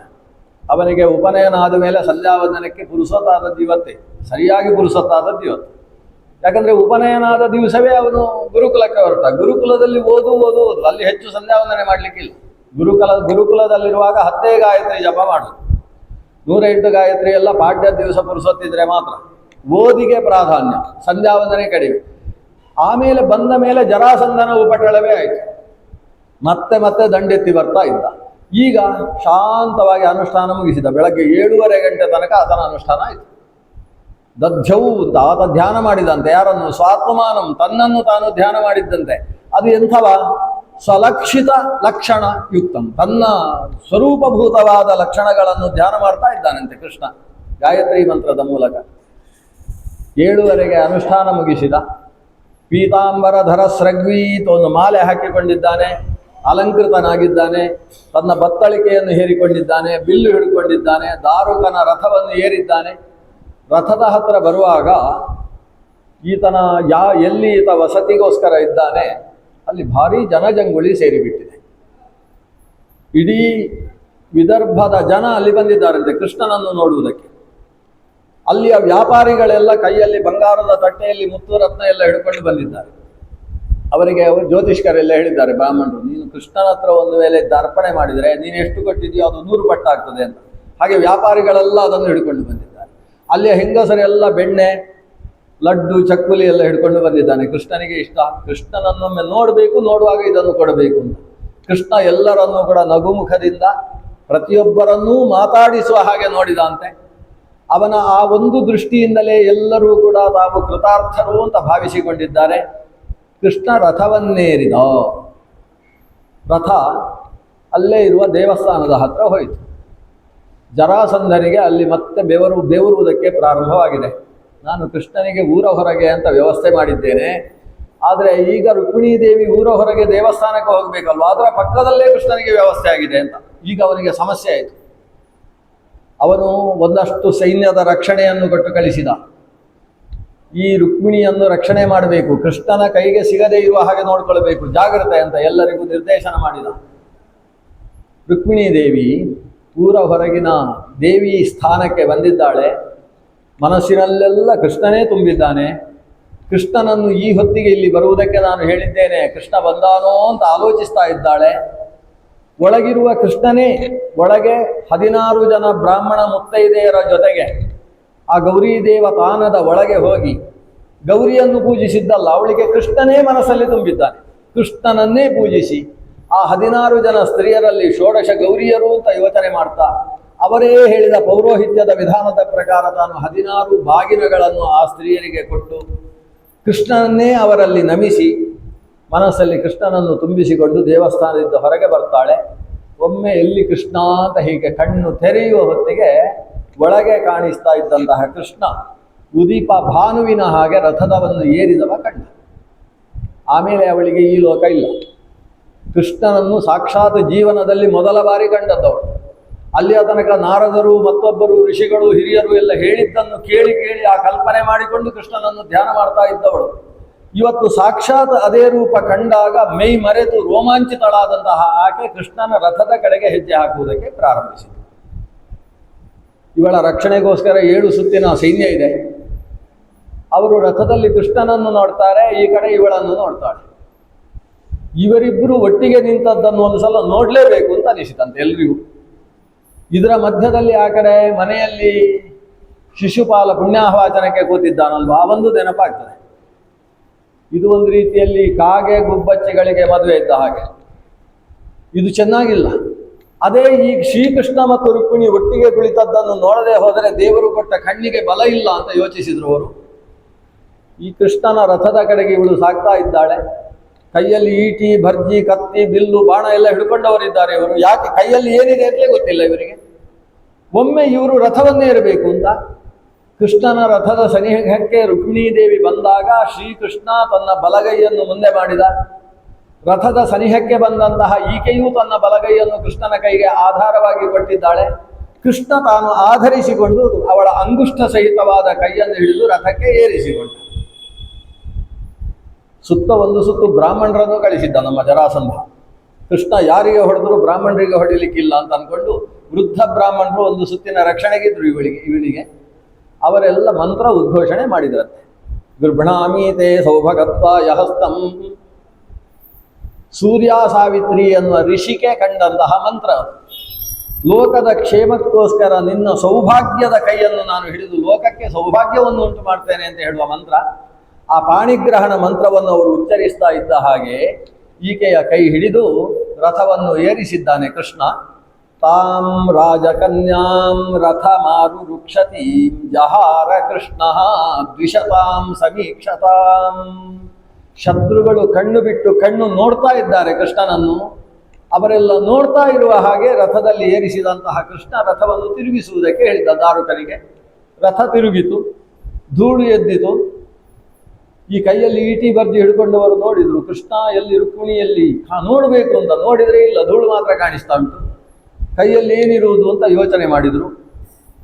ಓ, ನಾವು ಹೀಗೆ ಹಿಂದಕ್ಕೆ ಹೋದರೆ ಸಾಯ್ತೇವೆ ಅಂತ ಗೊತ್ತಾಯಿತು. ಕೃಷ್ಣನನ್ನು ಹೊಡಿರಿ ಬಡಿರಿ ಅಂತ ಒಂದು ಗಲಾಟೆ ಮಾಡಿ. ಅಷ್ಟರಲ್ಲಿ ಕೃಷ್ಣ ಒಂದಷ್ಟು ದೂರ ಹೋಗಿ ಆಗಿತ್ತು, ಇವರು ಧೂಳು ತಿಂದುಕೊಂಡು ಹಿಂದಕ್ಕೆ ಬಂದರು. ಅಷ್ಟರಲ್ಲಿ ಮತ್ತೊಂದು ಯುದ್ಧವು ನಡೆಯಿತು. ನಮ್ಮ ಬಲರಾಮ ದೇವರು ಸೇನೆ ಕರ್ಕೊಂಡು ಬಂದಿದ್ದಾರೆ. ಈಕೆಯ ಅಣ್ಣನಾದ ರುಗ್ಮಿ, ನಾನು ಕೃಷ್ಣನನ್ನು ಮುಗಿಸದೆ ಮತ್ತೆ ಈ ವಿದರ್ಭ ಪಟ್ಟಣವನ್ನು ಪ್ರವೇಶಿಸುವುದಿಲ್ಲ ಅಂತ ಪ್ರತಿಜ್ಞೆ ಮಾಡಿದವ ಕೃಷ್ಣನ ಕೈಯಲ್ಲಿ ತಲೆಬೋಳಿಸಿಕೊಂಡು ಕೂಡುವಂತಹ ಪ್ರಸಂಗ ಬಂದೋಯಿತು. ಬಲರಾಮ ಬಂದವ ಹೇಳಿದ ಕೃಷ್ಣನಿಗೆ, ಏನು ಕೃಷ್ಣ, ಭಾವನ ತಲೆಬೋಳಿಸುವುದಂದ್ರೆ ಎಂತ ಅಪರಾಧ, ಹೀಗೆಲ್ಲ ಮಾಡಬಾರ್ದು ಅಂತ ಬಲರಾಮ ಕೃಷ್ಣನಿಗೆ ಉಪದೇಶ ಕೊಡು. ಆ ಕಡೆ ರುಕ್ಮಿಣೀ ದೇವಿಯನ್ನು ಸಮಾಧಾನ ಮಾಡ್ತಾನೆ ಬಲರಾಮ. ಮಾಮ ಭೀಷ್ಮಿ ಅಸೂಯೇಥಾಹ, ಓ ರುಕ್ಮಿಣಿ, ನನ್ನ ತಮ್ಮನ ಬಗ್ಗೆ ಬೇಸರ ಮಾಡ್ಕೊಳ್ಬೇಡ, ಅವನಿಗೆ ಸಿಟ್ಟು ಬರುವುದು ಅಂತ ಇಲ್ಲ, ಒಮ್ಮೊಮ್ಮೆ ಸಿಟ್ಟು ಬಂದರೆ ಮಾತ್ರ ಹೀಗೆಲ್ಲ ಮಾಡಿ ಆಗ್ತಾನೆ, ತುಂಬ ಸಾತ್ವಿಕ ಇದ್ದಾನೆ, ಬೇಸರ ಮಾಡಬೇಡ, ನಿನ್ನ ಅಣ್ಣನಿಗೆ ಈ ರೀತಿ ತಲೆಬೋಳಿಸಿದ್ದಾನೆ ಅಂತ ಯೋಚನೆ ಮಾಡಬೇಡ, ಬಾ ಅಂತ ಹೇಳಿಕೊಂಡು ಆಕೆಯನ್ನು ತಾನೇ ನೇತೃತ್ವ ವಹಿಸಿ ಬಲರಾಮ ಶ್ರೀಕೃಷ್ಣ ಮತ್ತು ರುಕ್ಮಿಣೀ ದೇವಿಯರನ್ನು ದ್ವಾರಕೆಗೆ ಕರೆದುಕೊಂಡು ಹೋಗಿ, ಅಷ್ಟರಲ್ಲೇ ದ್ವಾರಕೆಗೆ ಸುದ್ದಿ ತಲುಪಿದೆ. ವಿದರ್ಭ ದೇಶದ ರಾಜಕುಮಾರಿ ನಮ್ಮ ಊರಿಗೆ ಸೊಸೆಯಾಗಿ ಬರ್ತಾಳೆ ಅನ್ನುವ ವಿಷಯ ಕೇಳಿದ ಇಡೀ ಪಟ್ಟಣಿಗರು ದ್ವಾರಕೆಯನ್ನು ನವವಧುವಿನ ಹಾಗೆ ಸಿಂಗರಿಸಿ ಬಿಟ್ಟಿದ್ದಾರೆ. ರಸ್ತೆಗಳನ್ನು ಕೂಡ ಗೋಮಯೋದಕದಿಂದ ಸಿಂಪಡಿಸಿ ಎಲ್ಲ ಕಡೆ ಒಂದು ರಂಗವಲ್ಲಿ, ಅದು 5 ಬಣ್ಣಗಳ ರಂಗವಲ್ಲಿಗಳಿಂದ ಅಲಂಕರಿಸಿದ್ದಾರೆ. 5 ರೀತಿಯ ವೃಕ್ಷಗಳ ಎಲೆಗಳ ತೋರಣಗಳನ್ನು ಕಟ್ಟಿದ್ದಾರೆ, ಕದಲಿ ತೋರಣಗಳಿಂದ ಅಲಂಕರಿಸಿದ್ದಾರೆ. ಮರುದಿವಸ ಕೃಷ್ಣನ ಮದುವೆ ನಡೆಯಿತು. ಭಾರಿ ಮದುವೆ ಅಂತೆ. ಒಬ್ಬೊಬ್ಬರ ಮನೆಯಲ್ಲೂ ಕೂಡ ರುಕ್ಮಿಣಿ ವಿವಾಹ ನಡೆಯಿತು. ರುಕ್ಮಿಣಿ ಕಲ್ಯಾಣದ ನಂತರ ಕೃಷ್ಣನಿಗೆ ಮದುವೆಯ ಸರಮಾಲೆಗಳು, ಸ್ಯಮಂತಕಮಣಿಯನ್ನು ಒಂದು ಅನುಲಕ್ಷಿಸಿ ಸತ್ಯಭಾಮ ಮತ್ತು ಜಾಂಬವತಿಯರ ಜೊತೆಗೆ ವಿವಾಹವಾಯಿತು. ಖಾಂಡವ ಪ್ರಸ್ಥದ ದಹನ ನಡೆಯತಕ್ಕಂತಹ ಸಂದರ್ಭದಲ್ಲಿ ಸವಿತ್ರಿ ಕನ್ನಿಕೆಯಾದಂತಹ ಕಾಲಿಂದಿಯ ಜೊತೆಗೆ ವಿವಾಹ ನಡೆಯಿತು. ಮಿತ್ರವಿಂದೆಯ ಜೊತೆಗೆ ಸುಲಲಿತವಾದಂತಹ ವಿವಾಹ ಪ್ರಕ್ರಿಯೆ, ಸೋದರತೆಯ ಮಗಳ ಜೊತೆಗೆ ಮದುವೆ ನಡೆಯಿತು. ನೀಲೆ ಅಂತಕ್ಕಂತಹ ನಗ್ನಜಿತನ ಮಗಳ ಜೊತೆಗೆಯೂ ವಿವಾಹ ನಡೆಯಿತು. ಭದ್ರೆಯ ಜೊತೆಗೆ ವಿವಾಹವಾಯಿತು. ಇದರ ಜೊತೆಗೆ ಲಕ್ಷಣ ಅಂತ ಹೇಳ್ತಕ್ಕಂಥ ಒಂದು ಹೆಣ್ಣು ಮಗಳನ್ನು ಕೃಷ್ಣ ಮತ್ಸ್ಯಯಂತ್ರವನ್ನು ಭೇದನ ಮಾಡುವುದರ ಮೂಲಕ ತಾನು ಸ್ವೀಕಾರ ಮಾಡ್ತಾನೆ. ಅಷ್ಟ ಮಹಿಷಿಯರ ಜೊತೆಗೆ ಕೃಷ್ಣನಿಗೆ ನರಕಾಸುರನ ಮನೆಯಲ್ಲಿ 16,100 ಜನ ಸಿಗ್ತಾರೆ ಹೆಂಡತಿಯರಾಗಿ. ಹೀಗೆ ಷೋಡಶಸ್ತ್ರೀ ಸಹಸ್ರೇಶನಾಗಿ ಭಗವಂತ ವಿರಾಜಿಸಿದ ಅನ್ನೋ ಕೃಷ್ಣನ ಒಂದು ಮಂಗಳ ಕಥೆ ಇದು. ದಶಮ ಸ್ಕಂಧದ ಕಥೆ. ಆಮೇಲೆ ಕೃಷ್ಣ ಭಗವದ್ಗೀತೆ ಉಪದೇಶಿಸಿದ ಕಥೆ ಬರ್ತದೆ. ಸುಧಾಮ ಅಥವಾ ಕುಚೇಲನ ಜೊತೆಗೆ ಶ್ರೀಕೃಷ್ಣ ವ್ಯವಹರಿಸಿದ್ದು ಹೇಗೆ ಅನ್ನುವುದರ ಕಥೆ ಬರ್ತದೆ. ಕೊನೆಗೆ ಕೃಷ್ಣನಿಗೆ ಈಗ 106 ವರ್ಷವಾಗಿದೆ. ಎಲ್ಲ ಕಡೆಯಲ್ಲೂ ದುಷ್ಟರನ್ನು ಸಂಹಾರ ಮಾಡಿ ಸಿಂಹಾಸನದಲ್ಲಿ ಧರ್ಮ ಪರಿರಕ್ಷಕರನ್ನು ಕೂಡಿಸಿದ್ದಾನೆ. ನರಕಾಸುರನನ್ನು ಸಂಹರಿಸಿ ಅಲ್ಲಿ ಭಗದತ್ತನನ್ನು ಸಿಂಹಾಸನದಲ್ಲಿ ಕೂಡಿಸಿದ್ದಾನೆ. ಇತ್ತ ಹಸ್ತಿನಪುರದಲ್ಲಿ ಧರ್ಮರಾಜನಿಗೆ ಪಟ್ಟಾಭಿಷೇಕವನ್ನು ಮಾಡಿದ್ದಾನೆ. ಈ ಎಲ್ಲ ಧರ್ಮ ಸಂರಕ್ಷಣೆ ಆದ ನಂತರ ಕೃಷ್ಣ ಅವತಾರ ಸಮಾಪ್ತಿ ಮಾಡುವ ಆಲೋಚನೆಯ ಕಾರಣದಿಂದಲೇ ಎಲ್ಲ ವ್ಯವಸ್ಥೆಯನ್ನು ಮಾಡಿಕೊಂಡಿದ್ದಾನಂತೆ. ಗಾಂಧಾರಿ ದೇವಿಯ ಮೂಲಕ ಒಂದು ಶಾಪ ಕೊಡಿಸಿದ್ದಾನೆ. ನೀವೇ ಯಾದವರೇ ಪರಸ್ಪರ ಹೋರಾಡಿಕೊಂಡು ಸತ್ತು ಹೋಗಿ ಅಂತ ಒಂದು ಶಾಪ ಕೊಡಿಸಿದ್ದಾನೆ ಕೃಷ್ಣ. ತನ್ನ ಜಾಂಬವತಿಯಲ್ಲಿ ಆವಿರ್ಭವಿಸಿದ ಮಗ ಸಾಂಬನಿಗೆ ಸ್ವಲ್ಪ ಕುಡಿಯುವ ಚಟ ಜಾಸ್ತಿ. ಈ ಯಾದವರಲ್ಲಿ ಅನೇಕರಲ್ಲಿತ್ತು. ಬಲರಾಮನಿಂದಾಗಿ ಎಲ್ಲರಿಗೂ ಅಂಟಿದಂತಹ ಒಂದು ಗುಣಧರ್ಮ, ಮದ್ಯಪಾನದಲ್ಲಿ ಆಸಕ್ತಿ ಜಾಸ್ತಿ. ಸಾಂಬ ಮತ್ತು ಆತನ ಗೆಳೆಯರು ಸ್ವಲ್ಪ ಕುಡಿದು ಹೊಟ್ಟೆಯಲ್ಲಿ ಬಟ್ಟೆ ಕಟ್ಟಿಕೊಂಡು ಸಾಂಬನ ಮೀಸೆ ಬೋಳಿಸಿ ಅವನಿಗೆ ತಲೆ ಮೇಲೆ ಬಟ್ಟೆ ಹಾಕಿ ಒಂದು ಹೆಣ್ಣು ಮಗಳು ಗರ್ಭಿಣಿ ಅಂತ ವೇಷ ಹಾಕಿ ಬಂದಂತಹ ಋಷಿಗಳ ಹತ್ರ ಗಂಡೋ ಹೆಣ್ಣೋ ಮಗು ಅಂತ ಪ್ರಶ್ನಿಸಿದ್ದಾರೆ. ಋಷಿಗಳಿಗೆ ಮೂಗಿಗೆ ಇವರ ಬಾಯಿಯಿಂದ ವಾಸನೆ ಹೊಡಿತಾ ಇದೆ, ಇವರ ಮದ ನೆತ್ತಿಗೇರಿದೆ ಅಂತ ಅನಿಸಿತು ಅವರಿಗೆ. ಇವರಿಗೆ ಬುದ್ಧಿ ಕಲಿಸಬೇಕು ಅಂತ ಆಲೋಚನೆ ಆಯಿತು. ಅವರ ಒಳಗಿದ್ದಂತಹ ಕೃಷ್ಣನೇ ಕೊಟ್ಟ ಶಾಪ. ಈತನ ಹೊಟ್ಟೆಯಲ್ಲಿ ಹುಟ್ಟುವುದು ಗಂಡು ಅಲ್ಲ ಹೆಣ್ಣು ಅಲ್ಲ, ಒಂದು ಕಬ್ಬಿಣದ ಮುಸಲಂ ಕುಲ ಪಾಂಸನ್ ಅಥವಾ ಕುಲ ನಾಶಕಂ, ಕುಲವನ್ನೇ ನಾಶ ಮಾಡತಕ್ಕಂತಹ ಒಂದು ಒನಕೆ ಹುಟ್ಟುತ್ತೆ ಅಂತ ಋಷಿಗಳು ಶಾಪ ಕೊಟ್ಟರು. ಇವರಿಗೆಲ್ಲ ಇದ್ದಕ್ಕಿದ್ದ ಹಾಗೆ ತಲೆಗೆ ಏರಿದ್ದೆಲ್ಲ ಇಳಿತಂತೆ. ಮಜ್ಜಿಗೆ ಕುಡಿದ ಹಾಗೆ ಆಯಿತು. ಎಲ್ಲ ಇಳಿದವರು ಸೀದಾ ಬಟ್ಟೆ ಬಿಚ್ಚಿ ನೋಡಿದರೆ ಇಷ್ಟು ದೊಡ್ಡ ಮೊಸಲ, ಅದು ಕಬ್ಬಿಣದ ಒನಕೆ. ಹೆದರಿಕೆ ಆಯಿತು. ಸೀದಾ ಉಗ್ರಸೇನನ ಆಸ್ಥಾನಕ್ಕೆ ಹೊಡೆಯೋದು. ಉಗ್ರಸೇನನ ಮುಂದೆ ಒನಕೆಯನ್ನಿಟ್ಟು ತಪ್ಪಾಯಿತು ಹೀಗಾಯಿತು ಅಂತ ವಿಷಯ ತಿಳಿಸಿತ್ತು. ಉಗ್ರಸೇನ ಸಭೆಯಲ್ಲಿ ಕೇಳಿದ, ಏನು ಮಾಡುವುದು? ಋಷಿಗಳ ಶಾಪ ಅಂತೆ, ನಾವು ಇದರಲ್ಲಿ ಹೊಡೆದಾಡಿ ಸಾಯ್ತೇವೆ ಅಂತೆ, ಏನು ಮಾಡುವುದು? ಆಗ ಮಂತ್ರಿಗಳು ಹೇಳಿದರು, ಚೆನ್ನಾಗಿ ತಿಕ್ಕಿ ತಿಕ್ಕಿ ಪುಡಿ ಮಾಡಿ ಸಮುದ್ರದಲ್ಲಿ ಬಿಸಾಡಿ, ಏನು ಋಷಿಗಳ ಶಾಪವೂ ನಡೆಯುವುದಿಲ್ಲ, ಏನು ನಡೆಯುವುದಿಲ್ಲ ಅಂತ ಹೇಳಿದರು. ತಿಕ್ಕಿ ತಿಕ್ಕಿ ಸಮುದ್ರದಲ್ಲಿ ಬಿಸಾಡಿದರು. ಸಮುದ್ರದಲ್ಲಿ ಅದರ ಪ್ರತಿಯೊಂದು ಒಂದು ಕಣವೂ ಕೂಡ ಸಮುದ್ರದ ತೀರಕ್ಕೆ ಬಿತ್ತು. ಸಮುದ್ರ ಅಂದರೆ ಅದು ಶುದ್ಧ, ತುಂಬ ಮಡಿ ಅಂತ ಲೆಕ್ಕ ಸಮುದ್ರ. ಅದರಲ್ಲಿ ಯಾವುದೇ ಕಸ ಬಿದ್ದರೂ ಕೂಡ ಅದು ದಡಕ್ಕೆ ಎಸೆದು ಬಿಡ್ತದೆ. ದಡದಲ್ಲಿ ಯಾವಾಗ ಈ ಮುಸಲದ ಪುಡಿ ಬಿತ್ತು, ಅಲ್ಲಿ ಒಂದು ಭಾರೀ ಹರಿತವಾದಂತಹ ಒಂದು ಥರದ ಇಶೀಕಾ ಅಂತ ಹೇಳುವ ಹುಲ್ಲು ಅಲ್ಲಿ ಬೆಳೆಯಿತು. ಅದರಲ್ಲಿ ದೇವೇಂದ್ರನ ವಜ್ರದ ಪ್ರವೇಶವಾಯಿತಂತೆ ಆ ಹುಲ್ಲಿನಲ್ಲಿ. ಇವರು ಪರಸ್ಪರ ಹೋರಾಡಿ ಸಾಯುವುದಕ್ಕೋಸ್ಕರ ಕೃಷ್ಣ ಸಂಕಲ್ಪದಿಂದ ವ್ಯವಸ್ಥೆ ಆದಂಥದ್ದು. ಅಷ್ಟರಲ್ಲೂ ಕೊನೆಗೆ ತಿಕ್ಕಿ ತಿಕ್ಕಿ ಉಳಿದ ಒಂದು ಕಬ್ಬಿಣದ ಚೂರಿತ್ತು. ಆ ಚೂರನ್ನು ಒಂದು ಹೆಣ್ಣು ಮೀನು ನುಂಗಿತು. ನುಂಗಿದ ಮೀನನ್ನು ಬೆಸ್ತರು ಹಿಡಿದು, ಆ ಹಿಡಿದ ಮೀನನ್ನು ಮಾರಾಟ ಮಾಡಿದ ಹೊತ್ತಿಗೆ ಅದನ್ನು ಒಬ್ಬ ವ್ಯಾಧ, ಜರ ಅಂತ ಹೇಳ್ತಕ್ಕಂಥ ವ್ಯಾಧ ಅದನ್ನು ತಗೊಂಡ. ಅದು ಹೊಟ್ಟೆ ಸೀಳುವಾಗ ಈ ಕಬ್ಬಿಣ ಸಿಕ್ಕಿದ್ದನ್ನು ತನ್ನ ಬಾಣದಲ್ಲಿ ಆತ ಜೋಡಿಸಿಕೊಂಡ. ಹೀಗೆ ಯದುವಂಶದ ಸಂಹಾರದಲ್ಲಿ ಆ ಮುಸಲ ದೊಡ್ಡ ಪಾತ್ರವನ್ನು ವಹಿಸಿತು. ಮುಂದೆ ಶ್ರೀಕೃಷ್ಣನ ಪಾದಕ್ಕೆ ಅದೇ ಬಾಣವನ್ನು ಆತ ಪ್ರಯೋಗ ಮಾಡ್ತಾನೆ, ಜರಾವ್ಯಾಧ. ಇಷ್ಟು ಕುಲದ ಸಂಹಾರದ ವ್ಯವಸ್ಥೆಯನ್ನು ಮಾಡಿದಂತಹ ಭಗವಂತ ಕೃಷ್ಣ ಈಗ ಅವನಿಗೆ 104 ವರ್ಷ ದಾಟಿದೆ ಅಂತೆ. ಕೃಷ್ಣನಿಗೆ 104 ವರ್ಷ ಆಗಿದೆ. ವಸುದೇವನಿಗೆ ಸುಮಾರು 120 ವರ್ಷ ದಾಟಿದೆ. ನಾವೆಲ್ಲ ಷಷ್ಠಿಪೂರ್ತಿಯ ವ್ಯವಸ್ಥೆಯಲ್ಲಿದ್ದೇವೆ. ಅವನು 2ನೇ ಷಷ್ಠಿಪೂರ್ತಿ ಮುಗಿಸಿದ್ದಾನೆ. ವಸುದೇವನಿಗೆ 120 ದಾಟಿ ಆಗಿದೆ. ವಸುದೇವ ಈಗ ಪುರಾಣ ಶ್ರವಣಗಳನ್ನು ಮಾಡುವುದರಲ್ಲಿ ತುಂಬ ಆಸಕ್ತಿ ಅವನಿಗೆ, ಬೇರೆ ಎಲ್ಲ ವ್ಯವಹಾರ ಇಲ್ಲ. ವಸುದೇವ ದೇವಕಿಯರು ಯಾರೇ ಬಂದರೂ ಕೂತ್ಕೊಂಡು ಸ್ವಲ್ಪ ಪುರಾಣ ಪ್ರವಚನ ಮಾಡಿ ಅಂತ ಹೇಳುವುದು. ಎಷ್ಟೆಷ್ಟೋ ಜ್ಞಾನಿಗಳು ಅಲ್ಲಿ ಬಂದಿದ್ದು. ಅದರಲ್ಲಿ ನಾರದರು ಕೂಡ ಒಬ್ಬರು. ನಾರದರ ಹತ್ರ ವಸುದೇವ ಕೇಳ್ತಾನೆ, ನನಗೆ ಭಾಗವತ ಧರ್ಮದ ಬಗ್ಗೆ ಉಪದೇಶ ಬೇಕು. ನಾರದರು ಹೇಳಿದರು, ಹಿಂದಕ್ಕೆ ನಡೆದ ಒಂದು ಘಟನೆ ಉಂಟು, ಜಾಯಂತೆಯರು ಅಂತ 9 ಜನ, ಅವರು ಉಪದೇಶ ಮಾಡಿದ್ದಾರೆ ನಿಮಿಯ ಆಸ್ಥಾನದಲ್ಲಿ, ಅದನ್ನು ನಿನಗೆ ಉಪದೇಶ ಕೊಡ್ತೇನೆ ಅಂತ ನಾರದರು ವಸುದೇವನಿಗೆ ಉಪದೇಶ ಕೊಡ್ತಾರೆ. ಅದು ಏಕಾದಶ ಸ್ಕಂದದ ಆರಂಭದಲ್ಲಿ ಬರತಕ್ಕಂತಹ ಜಾಯಂತೆಯ ಉಪಾಖ್ಯಾನ. ಕವಿಹಿ ಹರಿಹಿ ಅಂತರಿಕ್ಷ ಪ್ರಬುದ್ಧ ಪಿಪ್ಪಲಾಯನ ಆವಿರ್ಹೋತ್ರೋಥ ದ್ರುಮಿಲಃ ಚಮಸಃ ಕರಭಾಜನ ಅಂತ 9 ಜನ. ಅವರ ಹೆಸರು ಕೇಳಿದ್ರೇನೇ ಪುಣ್ಯ ಅಂತೆ. ಒಬ್ಬ ಕರಭಾಜನ ಅಂತ ಅವನ ಹೆಸರು. ಅಂದರೆ ಅವನಿಗೆ ಊಟಕ್ಕೆ ತಟ್ಟೆಯೇ ಬೇಡ ಅಂತೆ. ಕೈಯಲ್ಲಿ ಎಷ್ಟು ಬಂತೋ ಅಷ್ಟನ್ನೇ ಊಟ ಮಾಡುವುದು. ಕರವೇ ಅವನಿಗೆ ಭಾಜನ. ಊಟಕ್ಕೆ ಕೈ ಬಿಟ್ಟರೆ ಮತ್ತೊಂದು ತಟ್ಟೆ ಇಲ್ಲ, ಅಷ್ಟರಲ್ಲೇ ಊಟ ಮಾಡುವವ. ಆಹಾರದಲ್ಲಿ ಆಸಕ್ತಿ ಇಲ್ಲ, ಜ್ಞಾನದಲ್ಲೇ ಆಸಕ್ತಿಯುಳ್ಳಂತಹ ಸನ್ಯಾಸಿ ಒಬ್ಬ ಕರಭಾಜನ ಅಂತ. ಮತ್ತೊಬ್ಬ ಕವಿ ಅಂತ ಹೇಳಿದ್ರೆ ಏನು? ತನಗೆ ಗೊತ್ತಿದ್ದ ವಿಷಯವನ್ನು ಕೇಳುವವರಿಗೆ ನಿದ್ದೆ ಬರದೇ ಇರುವ ಹಾಗೆ ಹೇಳುವವ ಅಂತ ಅರ್ಥ. ನಮ್ಮ ಹಾಗಲ್ಲ. ನಮ್ಮಲ್ಲಿ ಕೆಲವು ಸಲ ಕುರ್ಚಿ ಸಹಿತ ಬೀಳುವುದು ಕೂಡ ನಡೆಯುತ್ತೆ. ಇವನು ಹಾಗಲ್ಲ. ಈತ ಒಂದು ಹೇಳ್ತಾ ಇದ್ದಾನೆ ಅಂದರೆ ಕೇಳುವವರಿಗೆ ಚೂರೇ ಚೂರು ಬೇಸರ ಆಗುವುದಿಲ್ಲ ಅಂತ, ಇನ್ನಷ್ಟು ಹೇಳಿ ಅಂತ ಹೇಳ್ತಾರೆ. ಆ ರೀತಿಯ ಕವಿ ಅಂದರೆ ಸುಂದರವಾದ ಶಬ್ದವನ್ನು ಮಾಡುವವ, ಕೇಳುವವರಿಗೆ ಕೇಳುವ ಹಾಗೆ ಶ್ರಾವ್ಯವಾಗಿ ಹೇಳತಕ್ಕಂಥವ ಅಂತ ಅರ್ಥ. ಅಂತರಿಕ್ಷ ಅಂತ ಮತ್ತೊಬ್ಬ, ಒಳಗಿನಿಂದಲೇ ದೇವರನ್ನು ನೋಡುವವಂತೆ. ಅಂತಹ ಈಕ್ಷತೆ, ಒಳಗಿನಿಂದ ದೇವರನ್ನು ಕಾಣತಕ್ಕಂತಹ ಅಂತರಿಕ್ಷ. ಹರಿಹಿ ಅಂದರೆ ದೇವರ ನಾಮವನ್ನು ತಾನು ಹೇಳ್ತಾ ಕೇಳುವವರಲ್ಲಿದ್ದಂತಹ ಪಾಪಗಳನ್ನೆಲ್ಲ ಹರಣ ಮಾಡತಕ್ಕಂಥ, ಪಾಪವನ್ನು ಕಳೆಯತಕ್ಕಂತಹ ವ್ಯಕ್ತಿತ್ವದ ಹರಿ. ಇವರೆಲ್ಲ ದೊಡ್ಡ ದೊಡ್ಡ ಜ್ಞಾನಿಗಳು.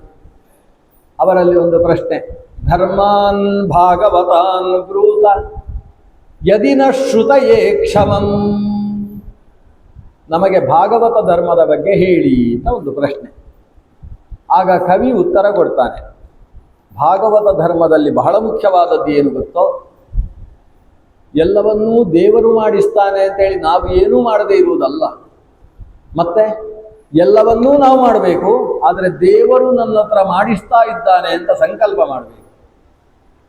ದೇವರ ಬಲದಿಂದ, ದೇವರ ಶಕ್ತಿಯಿಂದ, ದೇವರ ಪ್ರೇರಣೆಯಿಂದ ನನ್ನ ಒಳಗಿರತಕ್ಕಂತಹ ಚೇತನಗಳು, ತತ್ವಾಭಿಮಾನಿ ದೇವತೆಗಳು ಪ್ರೇರಿತರಾಗಿ ಅವರಿಂದ ಪ್ರೇರಿಸಲ್ಪಟ್ಟು ನಾನು ಕೆಲಸ ಮಾಡ್ತಾ ಇದ್ದೇನೆ ಅನ್ನುವ ಭಾವ ನಮ್ಮಲ್ಲಿ ಬೇಕು. ನಾನು ಮಾಡ್ತೇನೆ ಅಹಂಕರಿಷೆ ಅಲ್ಲ, ಭಗವತ್ ಪ್ರೇರಣೆಯ ಭಗವತ್ ಪ್ರೀತ್ಯರ್ಥಂ ಅಹಂ ಕರಿಷ್ಯೆ. ಭಗವಂತನ ಪ್ರೇರಣೆಯಿಂದ ಭಗವಂತನ ಪ್ರೀತಿಗೋಸ್ಕರ ನಾನು ಮಾಡ್ತೇನೆ ಅನ್ನುವ ಸಂಕಲ್ಪ ಬೇಕು. ಜೊತೆಗೆ ಆ ಕರ್ಮವನ್ನು ಮಾಡಿದ ಮೇಲೆ ಅದನ್ನು ಪೂರ್ತಿಯಾಗಿ ಅದೇ ಭಗವಂತನಿಗೆ ಅರ್ಪಣೆ ಮಾಡಬೇಕು.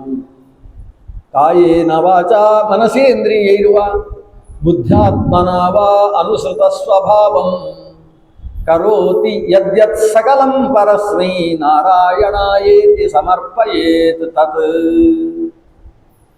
ನಾವು ಮಾಡಿದ ಕರ್ಮವನ್ನು ಭಗವಂತನಿಗೆ ಅರ್ಪಿಸಬೇಕು. ಯಾಕಂದರೆ ದೇವರ ಪ್ರೇರಣೆಯಿಂದ ದೇವರ ಪ್ರೀತಿಗೋಸ್ಕರ ಮಾಡಿದ ಕರ್ಮವಲ್ಲವೇ. ಹೀಗೆ ಸಂಕಲ್ಪದ ಜೊತೆಗೆ ಕೃಷ್ಣಾರ್ಪಣ ಅನ್ನುವ ಪ್ರಕ್ರಿಯೆಯನ್ನು ನಾವು ಕರ್ಮದಲ್ಲಿ ಜೋಡಿಸಿಕೊಂಡಲ್ಲಿ ಅದು ಭಗವಂತನಿಗೆ ಪ್ರಿಯವಾಗ್ತದೆ. ಮಾಡಿದ ಕರ್ಮಕ್ಕೆ ಭಾಗವತ ಧರ್ಮ ಅಂತ ಹೆಸರಾಗ್ತದೆ. ಅದಿಲ್ಲದೆ ಹೋದರೆ ದೇವರ ಪ್ರೀತಿ ಆ ಕರ್ಮದಿಂದ ಆಗುವುದಿಲ್ಲ. ಕರ್ಮ ಇರುವುದೇ ಭಗವಂತನ ಪ್ರೀತಿಯನ್ನು ಸಂಪಾದನೆ ಮಾಡುವುದಕ್ಕೋಸ್ಕರ, ಅಂತಃಕರಣ ಶುದ್ಧಿಗೋಸ್ಕರ. ಆದ್ದರಿಂದ ಕರ್ಮದ ಹಿನ್ನೆಲೆಯಲ್ಲಿ ಸಂಕಲ್ಪ ಮತ್ತು ಕೃಷ್ಣಾರ್ಪಣ ಅನ್ನುವುದನ್ನು ಸೇರಿಸಿಕೊಳ್ಳಬೇಕು. ಮುಂದೆ ಮತ್ತೊಂದು ಪ್ರಶ್ನೆ ಬಂತು, ಯಾರು ಭಾಗವತೋತ್ತಮ ಅಂತ ಒಂದು ಪ್ರಶ್ನೆ ಬಂತು. ನಾವೇ ಭಾಗವತ ಶ್ರೇಷ್ಠರು ಅಂತ ಹೇಳಿಕೊಳ್ಳುವ ಸ್ಥಿತಿ ಉಂಟು. ಆದರೆ ಹಾಗಿಲ್ಲಪ್ಪ, ನಾವು ದೇವರನ್ನು ಪ್ರತಿಮೆಯಲ್ಲಿ ಆರಾಧಿಸುವುದು ಅನ್ನೋದು ನಮ್ಮ ಕ್ರಮ. ಯಾಕಂದರೆ ಕಣ್ಣಾರೆ ದೇವರು ನಮಗೆ ಕಾಣಿಸುವುದಿಲ್ಲ. ದೇವರು ಯಾವಾಗ ನಮ್ಮ ಈ ಚರ್ಮಚಕ್ಷುಸ್ಸಿಗೆ ಕಾಣಿಸುವುದಿಲ್ಲ, ಆವಾಗ ದೇವರನ್ನು ಕಾಣುವುದಕ್ಕೆ ಒಂದು ಪ್ರತೀಕವನ್ನು ಮುಂದೆ ಇಟ್ಟುಕೊಳ್ಳುತ್ತೇವೆ. ಅದು 7-8 ಬಣ್ಣಗಳಲ್ಲಿ ರಚಿಸಿದ ಚಿತ್ರವೂ ಆಗಿರಬಹುದು, ಅಥವಾ ಶಿಲೆಯಿಂದ ಮಾಡಿದ ಪ್ರತಿಮೆ, ಲೋಹದ ಪ್ರತಿಮೆ, ಮಣ್ಣಿನ ಪ್ರತಿಮೆ, ಮರದಿಂದ ಮಾಡಿದ ಪ್ರತಿಮೆ, ಅಥವಾ ಮಂಡಲ ಸ್ವರೂಪವೂ ಆಗ್ಬೋದು. ದೇವರನ್ನು ಚಿಂತಿಸುವುದಕ್ಕೆ ಒಂದು ಪ್ರತಿಮೆ. ಆ ಪ್ರತಿಮೆಯಲ್ಲಿ ದೇವರನ್ನು ಆರಾಧಿಸುವಾಗ ನನ್ನ ಪ್ರತಿಮೆಯಲ್ಲೂ ದೇವರು ಇದ್ದಾರೆ ಅನ್ನುವ ಎಚ್ಚರ ಮೊದಲು ಬೇಕು. ಇಲ್ಲಿ ಅರ್ಚಾಯಾಮೇವ ಹರಯೇ ಒಂದು ಮಾತನ್ನು ಹೇಳ್ತಾರೆ ಈ ಋಷಿಗಳು. ಹರಿ ಅಂತ ಹೇಳ್ತಕ್ಕಂತಹ ಜಯಂತ ಹೇಳುವ ಮಾತಿದು.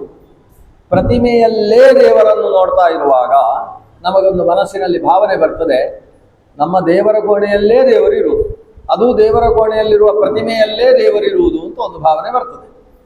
ಈ ಭಾವನೆ ಬಂದರೆ ಆ ಭಕ್ತ ಅವನು ಅತ್ಯಂತ ನಿಕೃಷ್ಟನಾದ ಭಕ್ತ, ಅಧಮ ಭಕ್ತ ಅಂತ ಅವರಿಗೆ ಹೆಸರಂತೆ. ಭಕ್ತ ಹೌದು ಅವನು, ಆದರೆ ನನ್ನ ದೇವರ ಕೋಣೆಯಲ್ಲಿ ನನ್ನ ಪ್ರತಿಮೆಯಲ್ಲೇ ದೇವರು ಅಂತ ಯೋಚಿಸ್ತಾನಲ್ವ. ಅರ್ಚಾಯಾಮೇವ, ಅರ್ಚ ಅಂದರೆ ಪ್ರತಿಮೆ, ಪ್ರತಿಮೆಯಲ್ಲೇ ದೇವರು ಅಂತ ತಿಳಿಯತಕ್ಕಂಥವ ಇದ್ದಾನಲ್ಲ, ಅವನು ಪ್ರಾಕೃತ ಸವೈ ಪ್ರಾಕೃತ ಭಕ್ತ ಅಂತ ಕರೀತಾರೆ.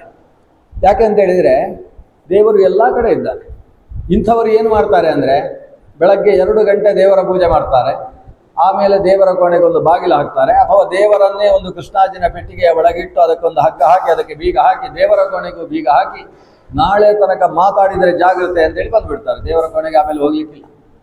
ಅದು ಆಮೇಲೆ ಹೊರಗಿಂದ ಏನು ಬೇಕಾದರೂ ಅವ ತಿನ್ಬೋದು, ಓಡಾಡಿಕೊಂಡು ಫಾಸ್ಟ್ ಫುಡ್ಗಳನ್ನು ಬೇಕಾದರೂ ಮಾಡ್ಬೋದು. ಏನು ಅವನಿಗೆ ಯೋಚನೆ ಇಲ್ಲ.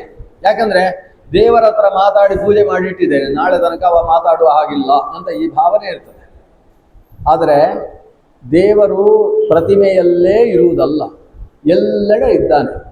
ಎಲ್ಲೆಡೆ ತುಂಬಿದ ದೇವರನ್ನು ಆರಾಧನೆ ಮಾಡುವುದಕ್ಕೆ ಬೇಕಾದ ಶಕ್ತಿ ನಮಗಿಲ್ಲ.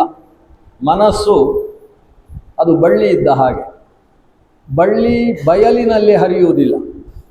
ಬಯಲಿನಲ್ಲಿ ಒಂದು ವೇಳೆ ಬಳ್ಳಿ ಹರಿದರೆ ಅದು ಪ್ರಾಣಿಗಳ ಮನುಷ್ಯರ ಪಾದಾಘಾತಕ್ಕೆ ಸಿಕ್ಕು ನಾಶವಾಗಿ ಹೋಗ್ತದೆ.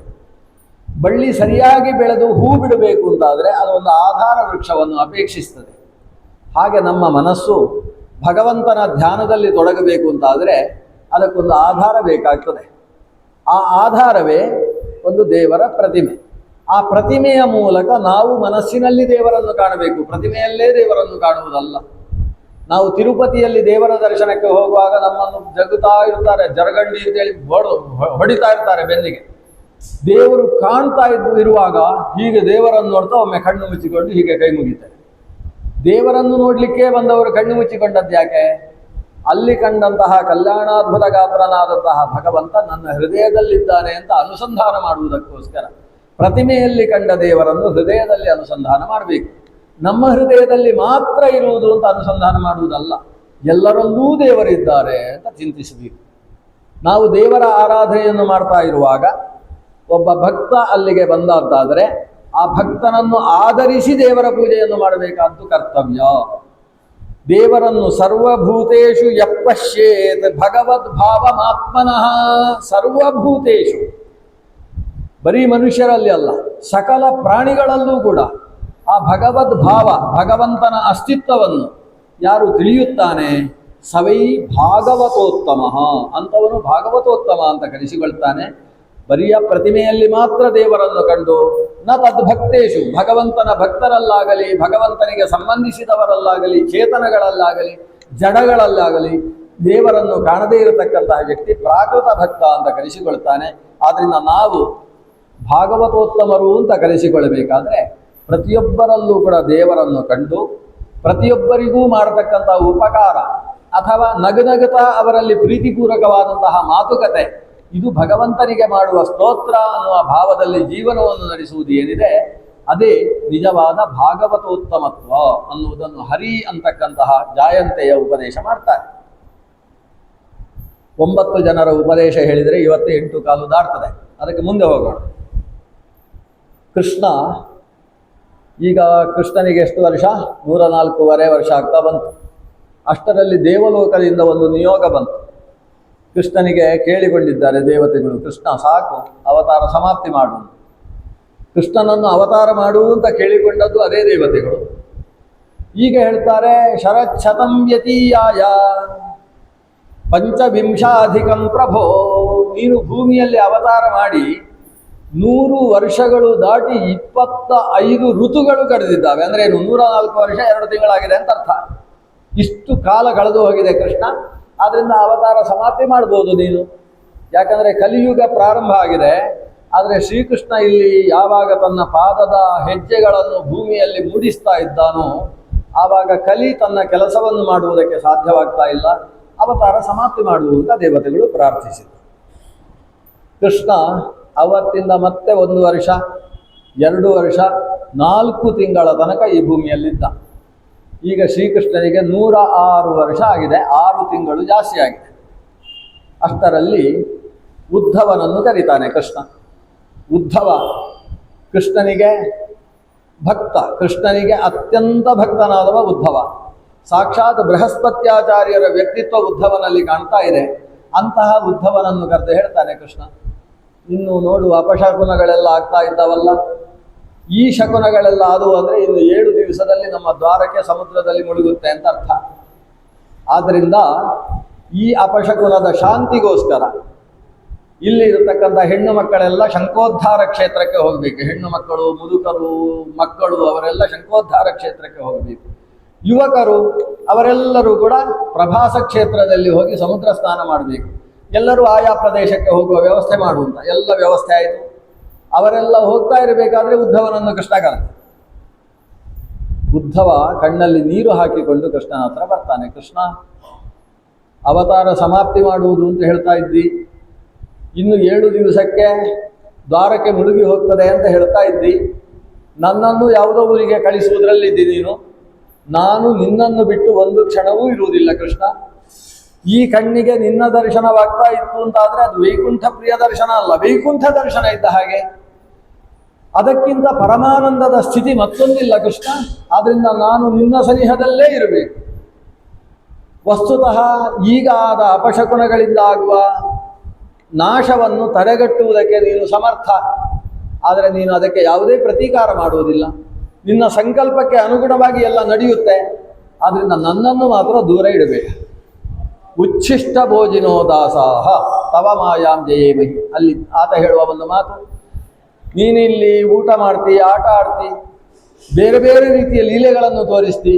ನೀನು ಊಟ ಮಾಡಿದ ಮೇಲೆ ನಿನಗಿತ್ತದ್ದು ಅಂತ ನಿನ್ನ ನೈವೇದ್ಯವನ್ನು, ಉಚ್ಚಿಷ್ಟವನ್ನು ಭೋಜನ ಮಾಡ್ತಾ ನಿನ್ನ ದಾಸರಾಗಿ ನಾವು ಈ ರೀತಿ ಬದುಕ್ತಾ ಇರುವುದರಿಂದ ನಮಗೆ ಈ ಸಂಸಾರದ ಮಾಯೆಯ ಕಟ್ಟನ್ನೇ ಬಿಡಿಸಿಕೊಂಡಿದ್ದೇವೆ.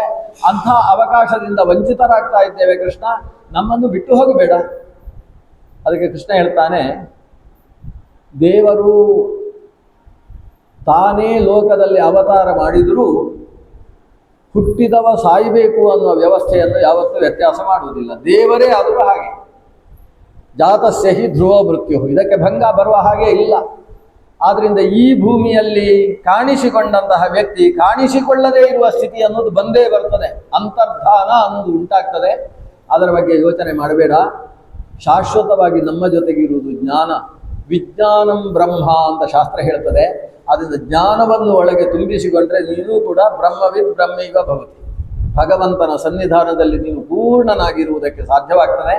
ಆದ್ದರಿಂದ ನಾನು ಕೊಡುವ ಜ್ಞಾನವನ್ನು ನೆಮ್ಮದಿಯಿಂದ ಕೇಳು. ಯಾವುದೇ ರೀತಿಯ ಉದ್ವೇಗಕ್ಕೆ ಒಳಗಾಗದೆ ಕೇಳು. ಮುಂದಕ್ಕೆ ಏನಾಗ್ತದೆ ಅಂತ ಯೋಚನೆ ಇಲ್ಲದೆ ನಾನು ಹೇಳುವುದನ್ನು ನಾನು ಮನಸ್ಸಿನಲ್ಲಿ ಹಾಕಿಕೊ. ತುಂಬಿಸಿಕೊಂಡಂತಹ ಈ ಜ್ಞಾನವನ್ನು ಬದರಿ ಕ್ಷೇತ್ರದ ಕಡೆಗೆ ಸಾಗಿ ಕಲಾಪಕ ಗ್ರಾಮದಲ್ಲಿದ್ದಂತಹ ಜ್ಞಾನಿಗಳಿಗೆಲ್ಲ ಉಪದೇಶ ಮಾಡು. ಮತ್ತೆ ಜ್ಞಾನವೇ ಶಾಶ್ವತ, ಕೃಷ್ಣ ಅಂದರೆ ಜ್ಞಾನದ ರೂಪದಲ್ಲಿ ಮತ್ತೆ ಲೋಕದಲ್ಲಿ ಕಾಣಿಸಿಕೊಳ್ಬೇಕು ಅಂತ ಹೇಳಿ ಉದ್ಧವನಿಗೆ ಪರಮ ಭಾಗವತವನ್ನು ಉಪದೇಶ ಮಾಡ್ತಾನೆ. ಅದರಿಂದ ಭಾಗವತ ಉಳಿಯಿತು ಅಂದರೆ ಅದು ಕೃಷ್ಣ ಉದ್ಧವನಿಗೆ ಹೇಳಿದ್ರಿಂದ ಉಳಿಯಿತು. ಉದ್ಧವನಿಗೆ ಮೊದಲು ಉಪದೇಶಿಸಿದ್ದು 24 ಗುರುಗಳ ಬಗ್ಗೆ. ಕಂಡದ್ದೆಲ್ಲ ಗುರು ಆಗ್ತದೆ, ಆದರೆ ಅರ್ಥ ಮಾಡಿಕೊಳ್ಳುವ ಮನಸ್ಸು ನಮ್ಮಲ್ಲಿ ಬೇಕು. ನಾವು ಈ ಮೈಕು ನೋಡಿಯೂ ಕೂಡ ಒಂದು ಅರ್ಥ ಮಾಡಿಕೊಳ್ಳುವುದು. ಮೈಕು ನೋಡಿ ಅರ್ಥ ಏನು ಮಾಡಿಕೊಳ್ಳುವುದು? ಹೇಳಿದ್ದನ್ನು ಸರಿಯಾಗಿ ಕೇಳಿಸಿಕೊಳ್ಳಬೇಕು ಅಂತ ಅರ್ಥ ಮಾಡಿಕೊಳ್ಳುವುದು. ನಾವೆಲ್ಲ ದೂರ ಕೂತ್ಕೊಂಡು ಆ ಕಡೆ ಎಲ್ಲ ಹೋಗುದಲ್ಲ, ಮೈಕ್ ನೋಡಿ ಅದು ಕರೆಕ್ಟ್ ಎಲ್ಲವನ್ನೂ ಕೇಳಿಸಿಕೊಳ್ಳುದು. ಅಷ್ಟೇ ಅಲ್ಲ, ಹೇಳುವವರು ಕೂಡ ಆ ಕಡೆ ಹೋಗಿ ಹೇಳೋದಿಲ್ಲ, ಅಲ್ಲೇ ಬಂದು ಸ್ವಲ್ಪ ವ್ಯತ್ಯಾಸ ಆದರೂ ಸರಿ ಮಾಡಿಕೊಂಡೇ ಹೇಳುವುದು, ಅದಕ್ಕೆ ಕೇಳಬೇಕು ಅಂತ. ನಾವು ಹೇಗೆ ಶ್ರವಣ ಮಾಡಬೇಕು? ಹೇಳುವವರ ಮನಸ್ಸನ್ನು ನಾವು ಸೆಳಿಬೇಕು. ಕೆಲವರಿಗೆ ನಾವು ಹೇಳ್ತಾ ಇದ್ರೆ ಇವರಿಗೆ ಒಂದು ಉಪನ್ಯಾಸ ಮಾಡುವುದಾ ನಮಗೆ ಅನಿಸ್ತಾ ಇರುತ್ತೆ, ಛೇ ವೇಸ್ಟ್ ಇದು ಉಪನ್ಯಾಸ, ಪರವಾಗಿಲ್ಲ ಆ ಕಡೆ ಆದರೂ ಹೋಗುತ್ತಲ್ವ, ಅದೊಂದು ಅಂತರ್ಜಾಲದಲ್ಲಿ ಹೋಗುತ್ತಲ್ವ, ಅದಕ್ಕೋಸ್ಕರ ಹೇಳುವಂತ ಹೀಗೆ ಭಾವನೆ ಬರಬಾರ್ದು. ಕೇಳ್ತಾ ಇರತಕ್ಕಂಥ ವ್ಯಕ್ತಿಗಳು ಕೇಳ್ತಾ ಇದ್ದಾರೆ ಅನ್ನೋದನ್ನು ಅಭಿವ್ಯಕ್ತಿಗೊಳಿಸಬೇಕು. ಅವರ ಮುಖವನ್ನು ನೋಡ್ತಾ ಇದ್ದ ಹಾಗೆ ನಾನು ಹೇಳಿದ್ದು ಇವರ ತಲೆಯ ಒಳಗೆ ಹೋಗಿದೆ ಅಂತ ಹೇಳುವವರಿಗೆ ಗೊತ್ತಾಗಬೇಕು. ಕೆಲವು ಸಲ ಬೋರ್ಗಲ್ಲ ಮೇಲೆ ನೀರು ಸುರಿದಂತೆ ಅಂತ ಆ ಭಾವ ಮನಸ್ಸಿನಲ್ಲಿ ಬರಬಾರ್ದು. ಇದನ್ನು ನಾವು ಕಾಣುವ ಒಂದೊಂದು ವಸ್ತುಗಳಿಂದಲೂ ಅರ್ಥ ಮಾಡಿಕೊಳ್ಬಹುದಂತೆ. ಒಂದು ಗಂಟಾಮಣಿಯನ್ನು ನೋಡಿ ಒಂದು ವಿಷಯ ಅರ್ಥ ಮಾಡಿಕೊಳ್ಬೋದು. ಕೆಲವೆಲ್ಲ ನಾವೇನು ಅರ್ಥ ಮಾಡಿಕೊಳ್ತೇವೆ? ಇವ ಪ್ರಕೃತಿ ಪಾಠ ಅಂತ ಇದಕ್ಕೆ ಹೆಸರು. ಸೂರ್ಯನನ್ನು ನೋಡಿ ಚಂದ್ರ, ಭೂಮಿ, ನೀರು, ಬೆಂಕಿ, ಗಾಳಿ, ಆಕಾಶ,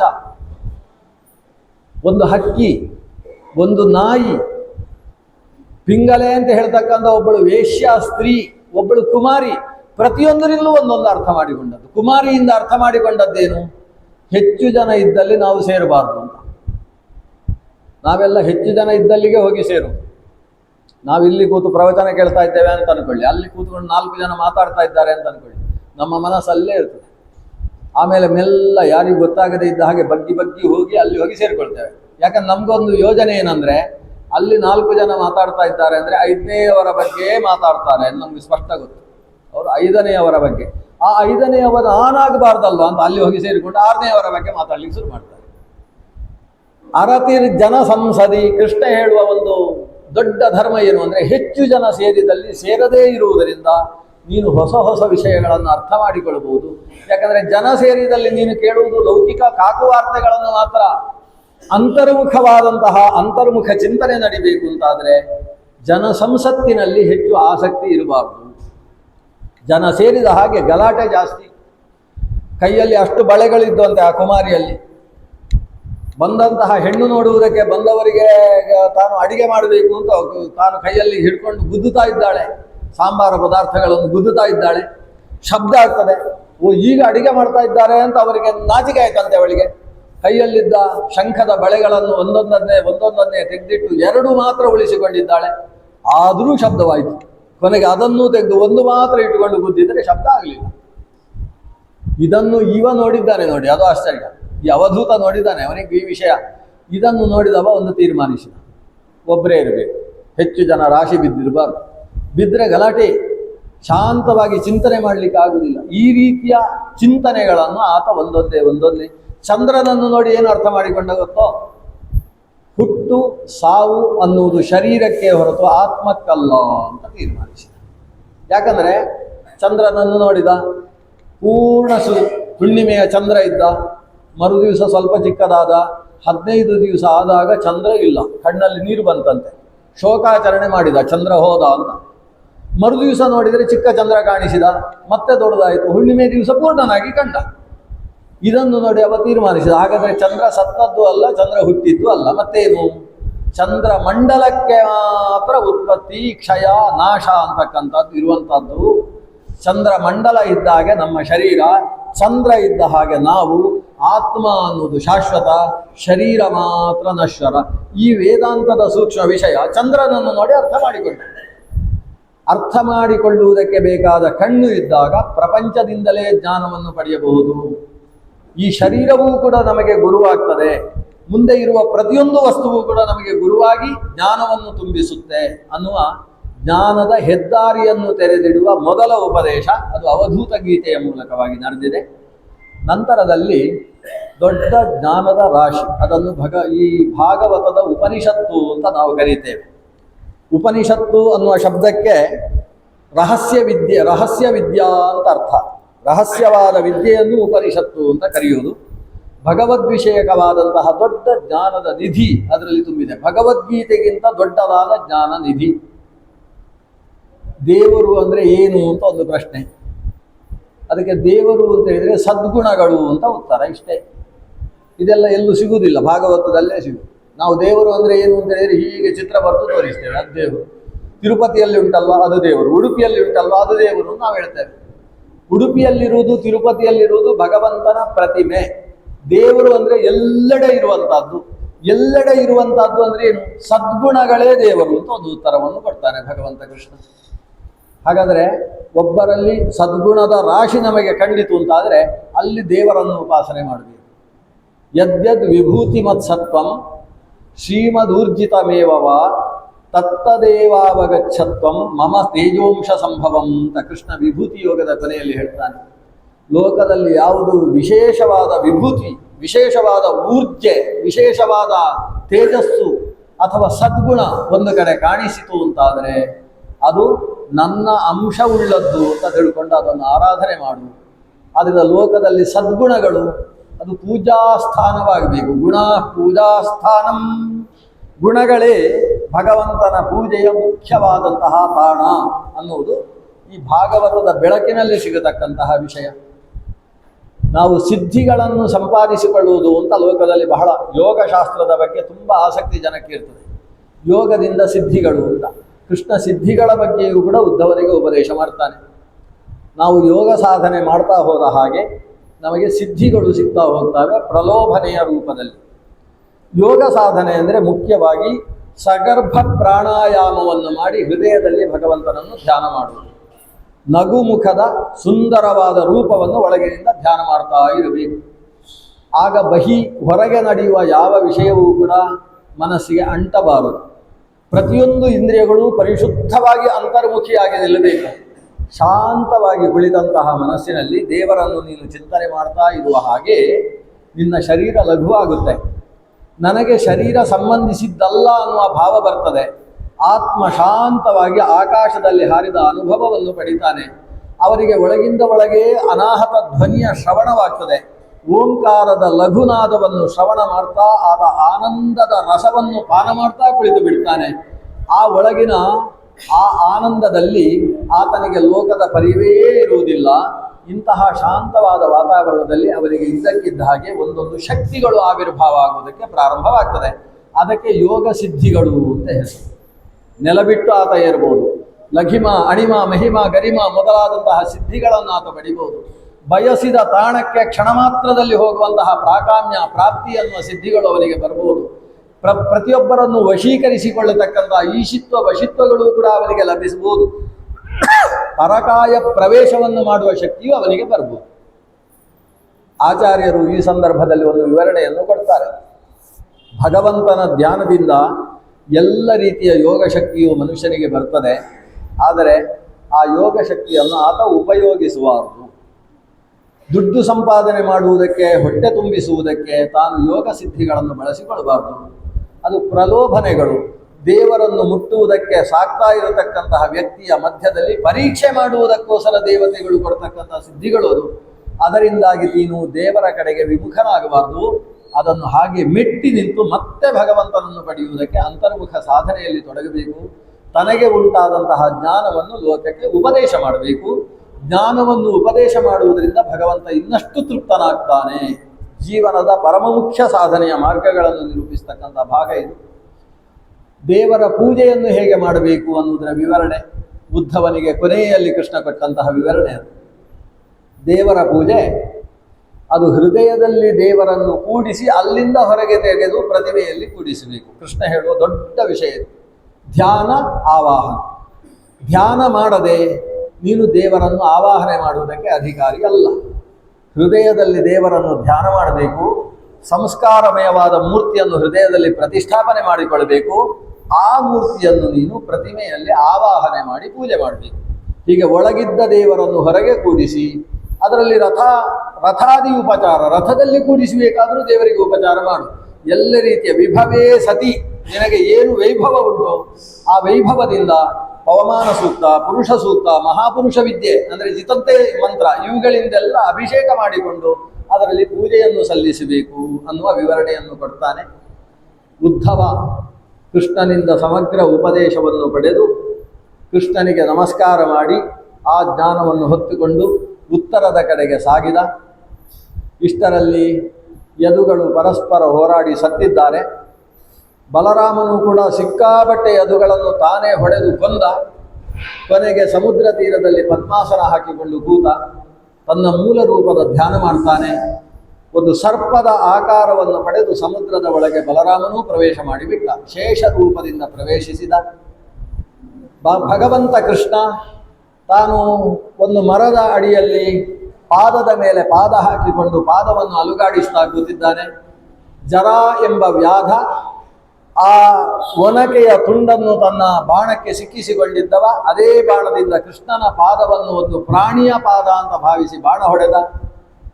ಆ ಬಾಣ ಕೃಷ್ಣನ ಪಾದಕ್ಕೆ ತಾಗಿದಾಗ ಕೃಷ್ಣ ಅದನ್ನು ಒಳಗೆ ತೂರಿಸಿಕೊಂಡಂತೆ, ತಾನೇ ಬೇಕು ಅಂತ ಮಾಡಿದ್ದು. ಕೃಷ್ಣ ಪಾದಕ್ಕೆ ತಾಗಿದ ಬಾಣವನ್ನು ಹಾಗೆ ಹಿಡ್ಕೊಂಡಿದ್ದಾನೆ. ಜರಾವ್ಯಾಧ ಬಂದು ಶಂಖಚಕ್ರ ಗದಾ ಪದ್ಮಧಾರಿಯಾದ ಕೃಷ್ಣನನ್ನು ನೋಡಿ ಕಣ್ಣಲ್ಲಿ ನೀರು ಹಾಕಿಕೊಂಡು ನಮಸ್ಕಾರ ಮಾಡ್ತಾನೆ. ಕೃಷ್ಣ ಅವರನ್ನು ನೋಡಿ ನಗುತ್ತಾ ಹೇಳ್ತಾನೆ, ನನಗೆ ಬೇಕಾದ್ದೇ ಮಾಡಿದ್ಯಪ್ಪ. ಅಷ್ಟರಲ್ಲಿ ರಥ ಬಂತು.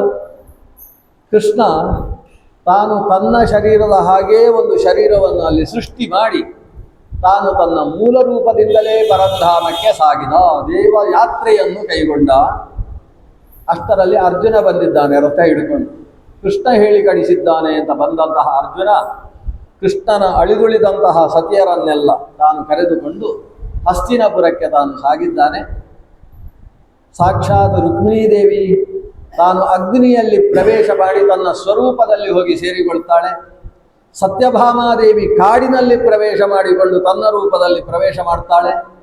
ಗೋವಿಂದ ಸತಿಯರೆಲ್ಲರೂ ಕೂಡ ವಿಶೇಷವಾದ ವ್ರತಗಳನ್ನೆಲ್ಲ ಅನುಷ್ಠಾನ ಮಾಡ್ತಾರೆ. ಶ್ರೀಕೃಷ್ಣ ಪರಂಧಾಮಕ್ಕೆ ಹೋದ ಅನ್ನುವ ವಿಷಯ ಲೋಕದಲ್ಲೆಲ್ಲ ಸುದ್ದಿಗೆ ಬಂತು. ಪಾಂಡವರಿಗೆ ಕೃಷ್ಣ ಪರಂಧಾಮಕ್ಕೆ ಸಾಗಿದ ವಿಷಯ ಕೇಳಿ ಭೂಲೋಕದಲ್ಲಿ ಇರುವುದಕ್ಕೆ ಇಷ್ಟವಾಗಲಿಲ್ಲ. ಎಲ್ಲ ಕಡೆ ಕಲಿಯುಗದ ವಾತಾವರಣ ಕಾಣಿಸಿತು.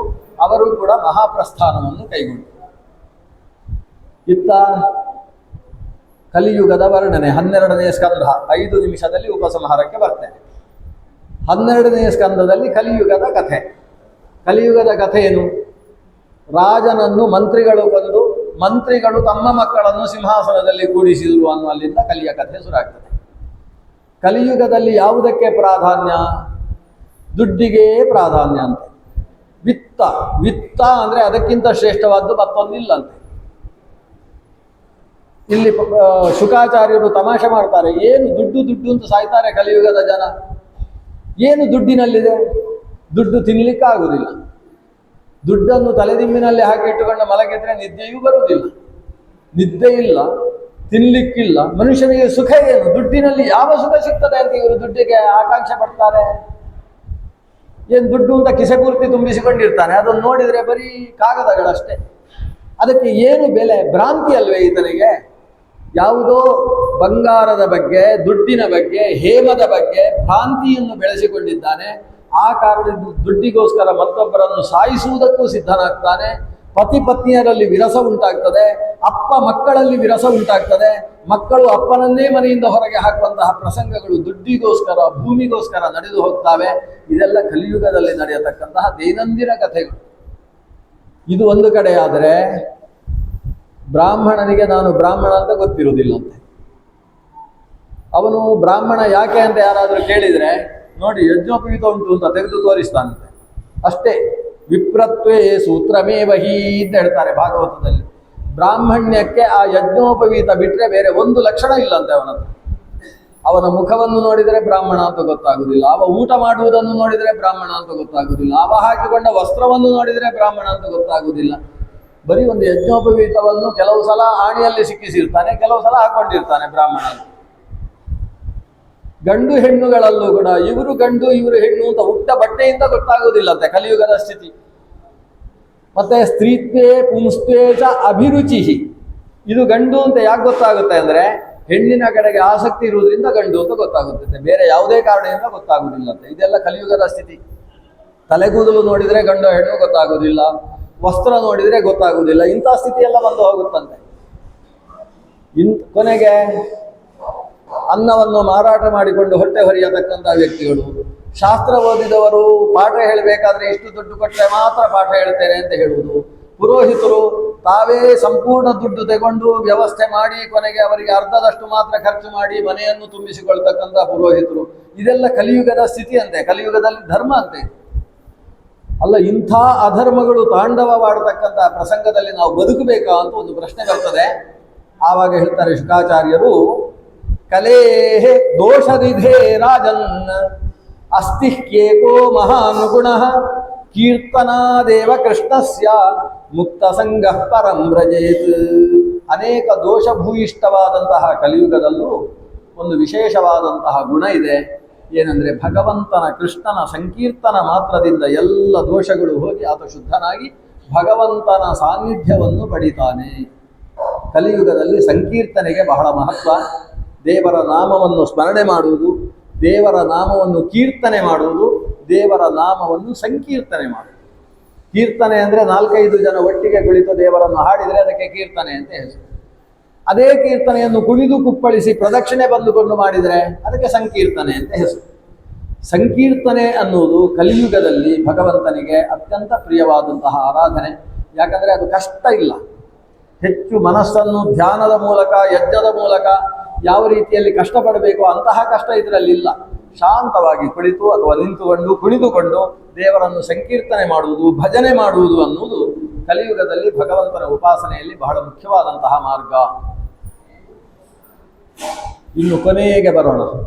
12ಶ ಸ್ಕಂಧ. ಪರೀಕ್ಷಿತ ಇಷ್ಟೆಲ್ಲ ಕಥೆ ಕೇಳಿದ್ನ. ಕಥೆ ಕೇಳಿದ ಮೇಲೆ ಹೇಳ್ತಾನೆ ಪರೀಕ್ಷಿತ ಶುಕಾಚಾರ್ಯರ ಹತ್ರ, ಇನ್ನು ತಕ್ಷಕ ಯಾವಾಗ ಬೇಕಾದರೂ ಬರ್ಬೋದು, ನಾನು ಎಷ್ಟು ಹೊತ್ತಿಗೆ ಬೇಕಾದರೂ ಶರೀರ ತ್ಯಾಗ ಮಾಡುವುದಕ್ಕೆ ಸಿದ್ಧ. ನನಗೆ ನಾನು ಯಾರು, ನನ್ನ ಶರೀರ ಯಾವುದು ಅಂತ ಅರ್ಥ ಆಗಿ ಹೋಗಿದೆ. ತಕ್ಷಕ ಬಂದ. ಮಧ್ಯದಲ್ಲಿ ಕಾಶ್ಯಪನೆಂಬಂತ ಬ್ರಾಹ್ಮಣಿಗೆ ಲಂಚ ಕೊಟ್ಟು ಬಂದಂತೆ. ನಾನು ಕಚ್ಚಿದ ಮೇಲೆ ನೀನು ಬದುಕಿಸಿದ್ರೆ ಜಾಗಿರುತ್ತೆ, ನನ್ನ ಮರ್ಯಾದೆ ಹೋಗುತ್ತೆ ಅಂತೇಳಿ ಅವನನ್ನು ಕಳಿಸಿಕೊಂಡು ಬಂದ ತಕ್ಷಕ. ಪರೀಕ್ಷಿತ ರಾಜನ ಶಿರಸ್ಸಿಗೆ ಕಚ್ಚಿದ. ಅಷ್ಟರಲ್ಲಿ ಪರೀಕ್ಷಿತನ ಶರೀರ ಭಸ್ಮವಾಗಿ ಹೋಯಿತು. ಭೇದೇ ಖಗೇಂದ್ರ ಧ್ವಜ ಪಾದ ಮೂಲಂ. ರಾಜ ಪರೀಕ್ಷಿತ 7 ದಿವಸದ ತನಕ ಭಾಗವತ ಕಥಾಮೃತದಲ್ಲಿ ಮುಳುಗಿ ಮುಳುಗಿ ತಣ್ಣಗೆ ಆಗಿದ್ದವ ಈ ತಕ್ಷಕನ ವಿಷದ ಬಿಸಿಯೂ ಕೂಡ ಶರೀರಕ್ಕೆ ಸೋಲ್ಕದೆ ಭಗವಂತನ ಪಾದಮೂಲವನ್ನು ಹೋಗಿ ಸೇರಿದ. ಸೂತ ಪುರಾಣಿಕರ ಕಥೆ ಮುಗಿಲಿಲ್ಲ ಅಲ್ಲಿಗೆ. ಶೌನಕಾದಿಗಳು ಸೂತ ಪುರಾಣಿಕರ ಹತ್ರ ಕೇಳಿದರು, ಮಾರ್ಕಂಡೇಯ ಮಹರ್ಷಿಗಳ ಕಥೆಯನ್ನು ನಾವು ಕೇಳಿದ್ದೇವೆ, ರುದ್ರದೇವರು ಕೂಡ ಮಾರ್ಕಂಡೇಯನನ್ನು ಕಾಣುವುದಕ್ಕೆ ಬಂದ್ರಂತೆ. ಮಾರ್ಕಂಡೇಯರು ಸಾಕ್ಷಾತ್ ಭಗವಂತ ಆಲದೆಲೆಯ ಮೇಲೆ ಮಲಗಿದಂತಹ ದೇವರನ್ನು ಕಂಡವರಂತೆ, ಅವರ ಕಥೆಯನ್ನು ಸ್ವಲ್ಪ ಹೇಳಿ ಅಂತ. ಹಾಗೆ ಭಾಗವತ ಪ್ರಾರಂಭವಾಗುವುದು ಅಶ್ವತ್ಥಾಮರ ಕಥೆಯಿಂದ, ಮುಗಿಯುವುದು ಮಾರ್ಕಂಡೇಯರ ಕಥೆಯಿಂದ. ಚಿರಜೀವಿಗಳ ಕಥೆಯಲ್ಲಿ ಭಾಗವತ ಉಂಟು. ಆದ್ದರಿಂದ 60ನೇ ಶಾಂತಿ ಆಗುವುದೇ ಚಿರಜೀವಿಗಳ ಕಥೆಯಲ್ಲಿ. ಮಾರ್ಕಂಡೇಯ ಹೋಮ ಆಗುವುದು 60ನೇ ಶಾಂತಿಗೆ.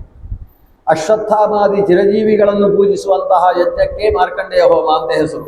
ಅಶ್ವತ್ಥಾಮ, ಬಲಿಹಿ, ವ್ಯಾಸಃ, ಹನುಮಾನುಶ್ಚ ವಿಭೀಷಣ, ಕೃಪಃ ಪರಶುರಾಮಶ್ಚ ಸಪ್ತೈತೆ ಚಿರಜೀವಿನಃ. ಸಪ್ತೈತಾನ್ ಪ್ರಥಮಂ ಧ್ಯಾತ್ವಾ ಮಾರ್ಕಂಡೇಯ ಮಥಾಷ್ಟಮಂ ಜೀವೇದ್ ವರ್ಷಶತಂ ಸಾಗ್ರಂ ಅಪಮೃತ್ಯು ವಿವರ್ಜಿತಃ.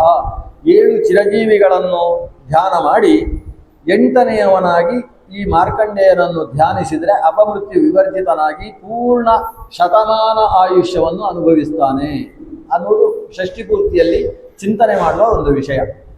ನಾವೊಂದು 5 ನಿಮಿಷದಲ್ಲಿ ಮಾರ್ಕಂಡೇಯರ ಕಥೆಯನ್ನು ಕೇಳೋಣ. ಮೃಕಂಡುವಿನ ಮಗ ಹುಟ್ಟಿದ ಜಾತಕ ನೋಡಿದರೆ 9ನೇ ವರ್ಷಕ್ಕೆ ಇವನಿಗೆ ಮೃತಿ ಅನ್ನುವುದು ಕಾಣಿಸ್ತಾ ಉಂಟು. ಅಲ್ಪಾಯುಷಿ ಅನ್ನುವುದು ಸ್ಪಷ್ಟ ಉಂಟು. ಮೃಕಂಡು ಮಹರ್ಷಿಗಳು ಮಾರ್ಕಂಡೇಯನಿಗೆ 5ನೇ ವರ್ಷದಲ್ಲಿ ಉಪನಯನ ಮಾಡಿದರು. ಯಾಕಂದರೆ ಸರಿಯಾಗಿ ಮಂತ್ರೋಚ್ಚಾರಣೆ ಮಾಡುವ ಸಾಮರ್ಥ್ಯ ಅವನಿಗುಂಟು. ಆ ಮಗುವಿಗೆ ಹೇಳಿದರು, ನೀನು ಸಂಧ್ಯಾ ವಂದನೆ ಎಷ್ಟು ಮಾಡ್ತೀಯ ಅನ್ನೋದು ನನಗೆ ಮುಖ್ಯ ಅಲ್ಲ. ಯಾರೇ ದೊಡ್ಡವರು ಸಿಕ್ಕಿದ್ರು ನಮಸ್ಕಾರ ಮಾಡು, ಅವರ ಆಶೀರ್ವಾದವನ್ನು ತೆಗೋ, ಇದೇ ನಿನಗೆ ಪರಮರಕ್ಷೆ ಅಂತ ಉಪದೇಶ ಮಾಡಿದರು. ಅಪ್ಪ ಹೇಳಿದ ಮಾತನ್ನು ತೂ ತಪ್ಪದೆ, ತೂ ಚೂರೂ ತಪ್ಪದೆ ತಾನು ನಡೆಸಿಕೊಂಡು ಬಂದ ಮಗ. ತಮ್ಮಲ್ಲಿ ಹಿರಿಯರಿಗೆ ನಮಸ್ಕಾರ ಮಾಡುವುದು ಮಾತ್ರ ಅಲ್ಲ, ದೂರದ ಆಶ್ರಮದಲ್ಲಿ ಎಲ್ಲೋ ದೂರದಿಂದ ದೊಡ್ಡ ಜ್ಞಾನಿಗಳು ಬಂದಿದ್ದಾರೆ ಅಂದರೆ ಬೆಳಗ್ಗೆ ಇವ ಸಂಧ್ಯಾ ವಂದನೆ ಮುಗಿಸುವುದು ಓಡುವುದು. ಯಾಕೆ ಅಂತ ದಾರಿಯಲ್ಲಿ ಯಾರಾದರೂ ಕೇಳಿದರೆ ಅಲ್ಲಿ ಆ ಮಹರ್ಷಿಗಳು ಬಂದಿದ್ದಾರೆ, ನಮಸ್ಕಾರ ಮಾಡಿ ಬರ್ತೇನೆ, ಇಷ್ಟೇ. ಹೋಗುವುದು, ಅವರಿಗೊಂದು ಪ್ರದಕ್ಷಿಣೆ ಬರುವುದು, ನಮಸ್ಕಾರ ಮಾಡುವುದು.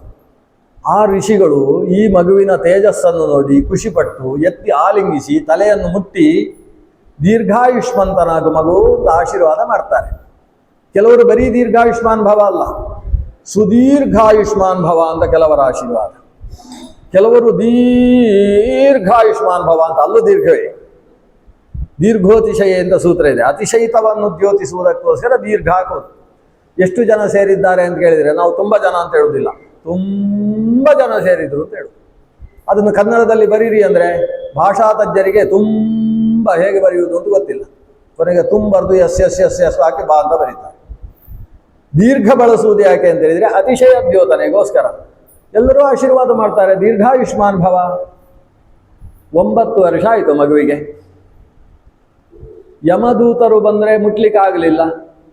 ಸಾಕ್ಷಾತ್ ಯಮನೇ ಬಂದು ತನ್ನ ಪಾಶವನ್ನು ಆತನ ಮೇಲೆ ಬೀಸಿದರೆ ಪಾಶ ತುಂಡಾಗಿ ಹೋಯಿತು. ಇದು ಏನು ಇವನಿಗೆ ರಕ್ಷಣೆಗೆ ಇರತಕ್ಕಂಥ ಕವಚ ಯಾವುದು ಅಂತ ಗೊತ್ತಾಗದೆ ಯಮ ರುದ್ರದೇವರ ಹತ್ರ ಹೋದ. ಮೃತ್ಯುದೇವತೆ ರುದ್ರ, ಅವನ ಆದೇಶವನ್ನು ಅನುಸರಿಸುವವ ಯಮ. ರುದ್ರ ಹೇಳ್ತಾನೆ, ಚಿತ್ರಗುಪ್ತನ ಪುಸ್ತಕ ತಗೊಂಡು ಬಾ ಅಂತ ಹೇಳ್ತಾನೆ. ಪುಸ್ತಕ ನೋಡಿದರೆ 9 ವರ್ಷ ಅಂತ ಬರೆದಿತ್ತು. ಇದನ್ನು ನೀನು ಆಗುವುದಿಲ್ಲ, ಪುಸ್ತಕದಲ್ಲೇ ವ್ಯತ್ಯಾಸ ಮಾಡಿ ಹಾಕು. 9 ವರ್ಷ ಅಂತ ತೆಗೆದು 7 ಕಲ್ಪ ಅಂತ ಮಾಡು. 9 ಕಲ್ಪ ಅಂತ ಮಾಡ್ಬೋದಿತ್ತು, ಸ್ವಲ್ಪ ಜಾಸ್ತಿ ಆಗ್ತದೆ, ಬೇಡ. ನವವರ್ಷಾಯುಷಂ ಪ್ರಾಪ್ಯ ಸಪ್ತ ಕಲ್ಪಾಯಿತಂ ಏನ ಮಾರ್ಕಂಡೇಯ ನಮೋಸ್ತುತೆ. 9 ವರ್ಷ ಇದ್ದದ್ದು ಇವನನ್ನು ಮುಟ್ಲಿಕ್ಕೆ ಆಗುವುದಿಲ್ಲ ನಿನಗೆ. ಯಾಕೆ ಅಂತ ಹೇಳಿದರೆ ವೈಷ್ಣವರು ಭಗವಂತ ವಿಷ್ಣುವನ್ನು ಧ್ಯಾನ ಮಾಡಿ ದೀರ್ಘಾಯುಷ್ಮಾನ್ ಭವ ಅಂತ ಆಶೀರ್ವಾದ ಮಾಡಿದ್ದಾರೆ. ಆ ಬ್ರಾಹ್ಮಣರ ವಿಷ್ಣು ಸ್ಮೃತಿ ಪೂರಕವಾದ ಆಶೀರ್ವಾದವೆಂಬ ಕವಚ ಇವನಿಗೆ ರಕ್ಷಕವಾಗಿ ನಿಂತಿದೆ. ಈ ಚಿರಜೀವಿಯಾಗಿ ಬದುಕಬೇಕಾದ ಇವನನ್ನು ನೀನು ಆ ಆಶೀರ್ವಾದವೆಂಬ ಕವಚವನ್ನು ಭೇದಿಸಿ ಮುಟ್ಟುವುದಕ್ಕೆ ಸಾಧ್ಯ ಇಲ್ಲ ಯಮಧರ್ಮ. ಆದ್ದರಿಂದ ಇವನ ಆಯುಷ್ಯವನ್ನೇ ವ್ಯತ್ಯಾಸ ಮಾಡಿಬಿಡು ಅಂತ ರುದ್ರದೇವ ಆದೇಶಿಸಿದಂತೆ. ಅಂತಹ ದೀರ್ಘಾಯುಷ್ಮಂತ ನಮ್ಮ ಚಿರಜೀವಿ ಮಾರ್ಕಂಡೇಯ ಮಹರ್ಷಿ. ಅವನ ಕಥೆ ಭಾಗವತದಲ್ಲಿ ಬಂದದ್ದಿಷ್ಟು. ಆತ ತಪಸ್ಸು ಮಾಡ್ತಾ ಇದ್ದಾನೆ. ತಪಸ್ಸಿನಿಂದ ನರನಾರಾಯಣರನ್ನು ಒಲಿಸಿಕೊಂಡ. ದೇವೇಂದ್ರನಿಗೆ ಇವನ ತಪಸ್ಸನ್ನು ನೋಡಿ ಆತನ ಆಸನ ಅಲುಗಾಡಿತಂತೆ. ಎಲ್ಲಿಯಾದರೂ ದೇವೇಂದ್ರ ಪದವಿಗೆ ಬಂದು ಬಿಡ್ತಾನೋ ಮಾರ್ಕಂಡೇಯ ಅಂತ. ಆತನನ್ನು ತಪಸ್ಸಿನಿಂದ ಚಾಲನೆಗೊಳಿಸುವುದಕ್ಕೋಸ್ಕರ ಪುಂಜಕಸ್ಥಲಿ ಮೊದಲಾದಂತಹ ದೊಡ್ಡ ದೊಡ್ಡ ಅಪ್ಸರ ಸ್ತ್ರೀಯರನ್ನು ವಸಂತ ಮೊದಲಾದಂತಹ ಉಪಕರಣಗಳ ಜೊತೆಗೆ ಕಳಿಸಿಕೊಡ್ತಾನೆ. ಆದರೆ ಅವರೆಲ್ಲರೂ ಕೂಡ ಈತನ ಮುಂದೆ ಸೋತು ಬಿಟ್ಟರು. ಸಾಕ್ಷಾತ್ ಮನ್ಮಥನೇ ಪಂಚಬಾಣಗಳನ್ನು ಈತನ ಮೇಲೆ ಎಸೆದರೂ ಈತ ವಿಚಲಿತನಾಗದೆ ಕಾಮ ನಿರ್ಜಿತನಾಗಿ ಬಿಟ್ಟ. ಕಾಮನನ್ನೇ ಜಯಿಸಿಬಿಟ್ಟ. ಕೊನೆಗೆ ಕಾಮನೂ ಮುಖ ತಿರುಗಿಸಿಕೊಂಡು ತನ್ನ ಊರಿಗೆ ಹೋಗುವಂತಹ ಪ್ರಸಂಗ ಬಂದು ಹೋಯಿತು. ಆವಾಗ ನರಸಖನಾದಂತಹ ನಾರಾಯಣ ಆವಿರ್ಭವಿಸ್ತಾನೆ. ನಾರಾಯಣನ ದರ್ಶನವನ್ನು ಪಡೆದು ಆತನಿಂದ ಶಾಸ್ತ್ರೋಪದೇಶವನ್ನು ಮಾರ್ಕಂಡೇಯ ಮಹರ್ಷಿಗಳು ಪಡಿತಾರೆ. ಅವರು ನಾರಾಯಣನ ಹತ್ರ ವರ ಪಡೆದರು. ಏನು ಗೊತ್ತು, ನಿನ್ನ ಪ್ರಳಯ ಕಾಲದ ಲೀಲೆಯನ್ನು ನಾನು ನೋಡಬೇಕು ಅಂತ. ಪುಷ್ಪಭದ್ರಾ ನದೀ ತೀರದಲ್ಲಿ ಮಾರ್ಕಂಡೇಯರು ಕೂತಾಗ ಬಿರುಗಾಳಿ, ಆಕಾಶದಲ್ಲಿ ಮೋಡ, ಯದ್ವಾ ತದ್ವ ಮಳೆ, ಕೊನೆಗೆ ಪ್ರಳಯಾಂಬುದಿ ಅನ್ನುವುದು ನಿರ್ಮಾಣವಾಗಿ ಹೋಯಿತು. ಆ ಪ್ರಳಯಾಂಬುದಿಯಲ್ಲಿ ತೇಲ್ತಾ ಹೋಗುವಾಗ ಒಂದು ಎಲೆಯ ಮೇಲೆ ಲೋಕವನ್ನೇ ಬೆಳಗುವ ಸೂರ್ಯಕೋಟಿ ಸಮಪ್ರಭವಾದ ಒಂದು ಶಿಶುವನ್ನು ಕಂಡು. ಶಿಶುವನ್ನು ನೋಡಿದಾಗ ಕರಾರವಿಂದೇನ ಪದಾರವಿಂದಂ ಮುಖಾರವಿದ್ದೇ ವಿನಿವೇಶಯಂತ. ಆ ಪುಟ್ಟ ಮಗುವನ್ನು ನೋಡಿ ಜೀವನ ಸಾರ್ಥಕವಾಯಿತು ಅಂತ ಅಂದ್ಕೊಂಡು ಅದರ ಹತ್ರ ಹೋಗ್ತಾ ಇದ್ದಾರೆ. ಆ ಮಗು ಉಸಿರಾಡಿತು. ಉಸಿರಾಡಿದಾಗ ಗಾಳಿಯಲ್ಲಿ ಅದರ ಹೊಟ್ಟೆ ಒಳಗೆ ಹೋಗ್ಬಿಟ್ರಂತೆ. ಮಗುವಿನ ಹೊಟ್ಟೆ ಒಳಗೆ ಹೋದರೆ ಇಡೀ ಪ್ರಪಂಚ ಕಾಣಿಸ್ತಾ ಉಂಟು. ಪ್ರಪಂಚವೇ ಪ್ರಳಯವಾಗಿ ಹೋಗಿತ್ತು. ಈಗ ನೋಡಿದರೆ ಎಲ್ಲ ಪ್ರಪಂಚ ಅಲ್ಲಿದೆ. ತಮ್ಮ ಪುಷ್ಪಭದ್ರಾ ನದಿ ತೀರ ಇದೆ, ಅದರ ಪಕ್ಕದಲ್ಲಿ ತಾನು ಕೂಡ್ತಕ್ಕಂತಹ ಜಾಗ ಇದೆ, ಎಲ್ಲ ಋಷಿಮುನಿಗಳಿದ್ದಾರೆ. ಅವರ ಹತ್ರ ಪ್ರಶ್ನೆ ಮಾಡ್ತಾರೆ, ಎಲ್ಲ ಪ್ರಳಯ ಆಯಿತು, ಎಲ್ಲ ಮುಳುಗಿ ಹೋಯಿತು, ನಾವೆಲ್ಲ ಹೀಗೆ ಇದ್ದೇವಲ್ವಾ ಅಂತ ಪ್ರಶ್ನೆ ಮಾಡ್ತಾ ಇರುವ ಹೊತ್ತಿಗೆ ಮೂಗಿನ ಗಾಳಿಯಲ್ಲಿ ಹೊರಗೆ ಬಂದ್ರಂತೆ. ಹೊರಗೆ ಬಂದರೆ ದೊಡ್ಡ ಪ್ರಳಯ. ಇಂಥ ಒಂದು ಅದ್ಭುತ ದರ್ಶನವನ್ನು ಮಾರ್ಕಂಡೇಯರು ಮಾಡಿಕೊಂಡ್ರು. ಭಗವಂತನ ಉದರದಲ್ಲಿ ಎಲ್ಲವೂ ಇದೆ ಅನ್ನುವುದನ್ನು ಅರ್ಥ ಮಾಡಿಕೊಂಡ್ರು. ಭಗವಂತ ಅಘಟಿತ ಘಟನ ಸಮರ್ಥ ಅನ್ನುವುದನ್ನು ಅರ್ಥ ಮಾಡಿಕೊಳ್ತಾರೆ. ಆ ಭಗವಂತನನ್ನು ಕೈ ಮುಗಿದು ಸ್ತೋತ್ರ ಮಾಡ್ತಾರೆ. ಅಷ್ಟು ಹೊತ್ತಿಗೆ ಮತ್ತೆ ಸೂರ್ಯೋದಯವಾಗ್ತದೆ. ಪುಷ್ಪಭದ್ರಾ ನದಿ ತೀರದಲ್ಲಿ ಕೂತಿದ್ದಾರೆ ಇವರು. ಅದೇ ರೋಮಾಂಚಿತರಾಗಿ ಆ ದೇವರನ್ನೇ ಆ ಚಿಕ್ಕ ಮಗು ಆಲದೆಲೆಯ ಮೇಲೆ ವಟಸ್ಯ ಪತ್ರಸ್ಯ ಪುಟೇಶಯಾನಂ ಬಾಲಂ ಮುಕುಂದಂ ಮನಸಾ ಸ್ಮರಾಮಿ ಅಂತ ಮನಸ್ಸಿನಲ್ಲಿ ಆ ಬಾಲ ಮುಕುಂದರನ್ನು ಯೋಚನೆ ಮಾಡ್ತಾ ಇರುವ ಹೊತ್ತಿಗೆ ಆಕಾಶ ಮಾರ್ಗದಲ್ಲಿ ಪಾರ್ವತೀ ಸಮೇತನಾದಂತಹ ರುದ್ರದೇವ ಸಾಕ್ತಾ ಇದ್ದವ ಪಾರ್ವತೀ ದೇವಿ ಹತ್ರ ಹೇಳ್ತಾನೆ, ಮಾರ್ಕಂಡೇಯ ಮಹರ್ಷಿಗಳ ಆಶ್ರಮ ಇಲ್ಲೇ ಕೆಳಗಿರುವುದು ಅಂತ. ಆಗ ಪಾರ್ವತೀ ದೇವಿ ಹೇಳ್ತಾರೆ, ಒಂದು ಸಲ ಆ ಮಹಾತ್ಮನನ್ನು ನೋಡಿ ಹೋಗೋಣ ಅಂತ ಪಾರ್ವತೀ ದೇವಿ ಹೇಳ್ತಾರೆ.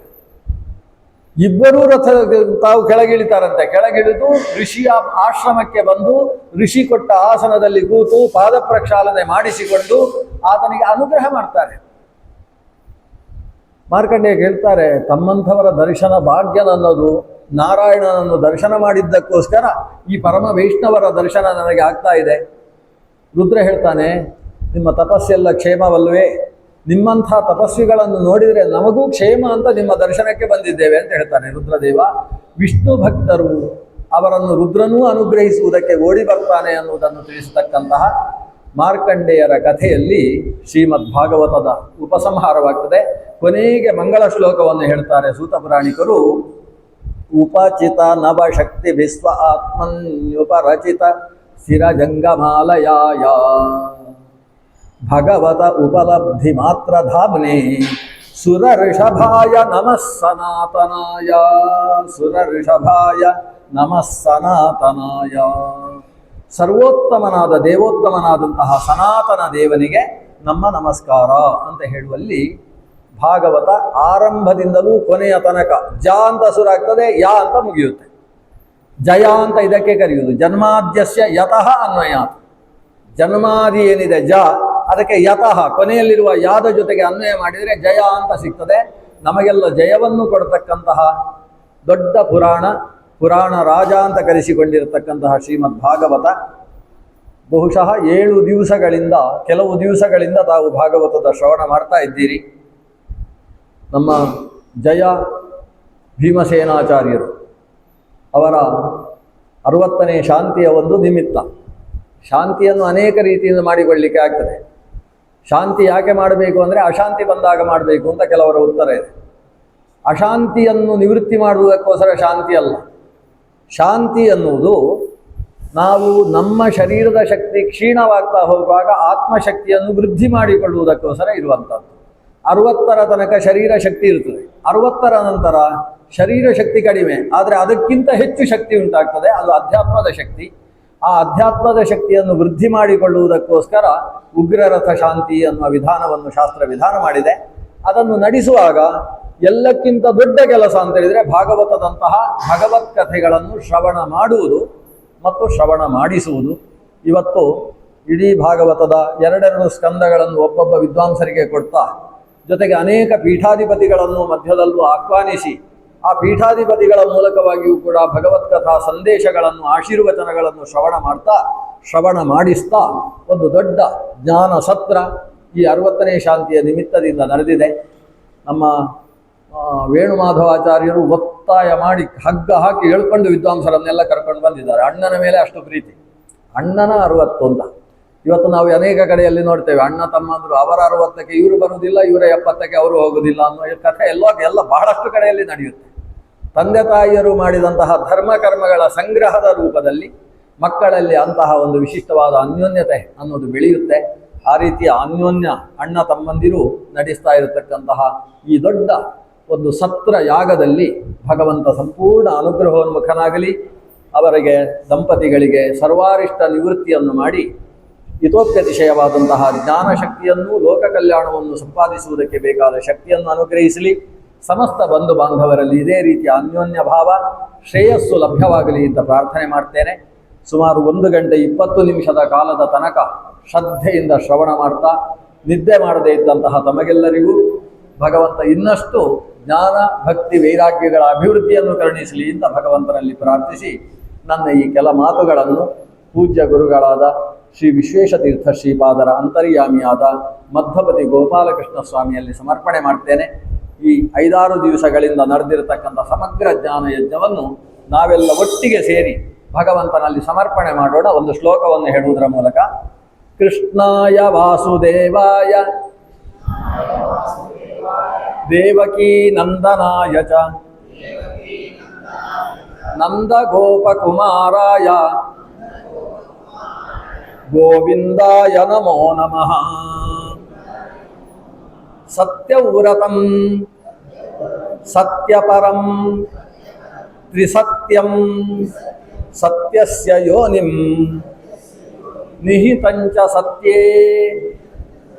ಸತ್ಯಸ್ಯ ಸತ್ಯಂ ಉತ ಸತ್ಯನೇತ್ರಂ ಸತ್ಯಾತ್ಮಕಂ ತ್ವಾಂ ಶರಣಂ ಪ್ರಪನ್ನಾಃ ಶರಣಂ ಪ್ರಪನ್ನಾಃ. ಶ್ರೀಕೃಷ್ಣಾರ್ಪಣಮಸ್ತು. ಸರ್ವೇ ಭವಂತು ಸುಖಿನಃ, ಸರ್ವೇ ಸಂತು ನಿರಾಮಯಾಃ, ಸರ್ವೇ ಭದ್ರಾಣಿ ಪಶ್ಯಂತು, ಮಾ ಕಶ್ಚಿತ್ ದುಃಖ ಭಾಗ್ ಭವೇತ್.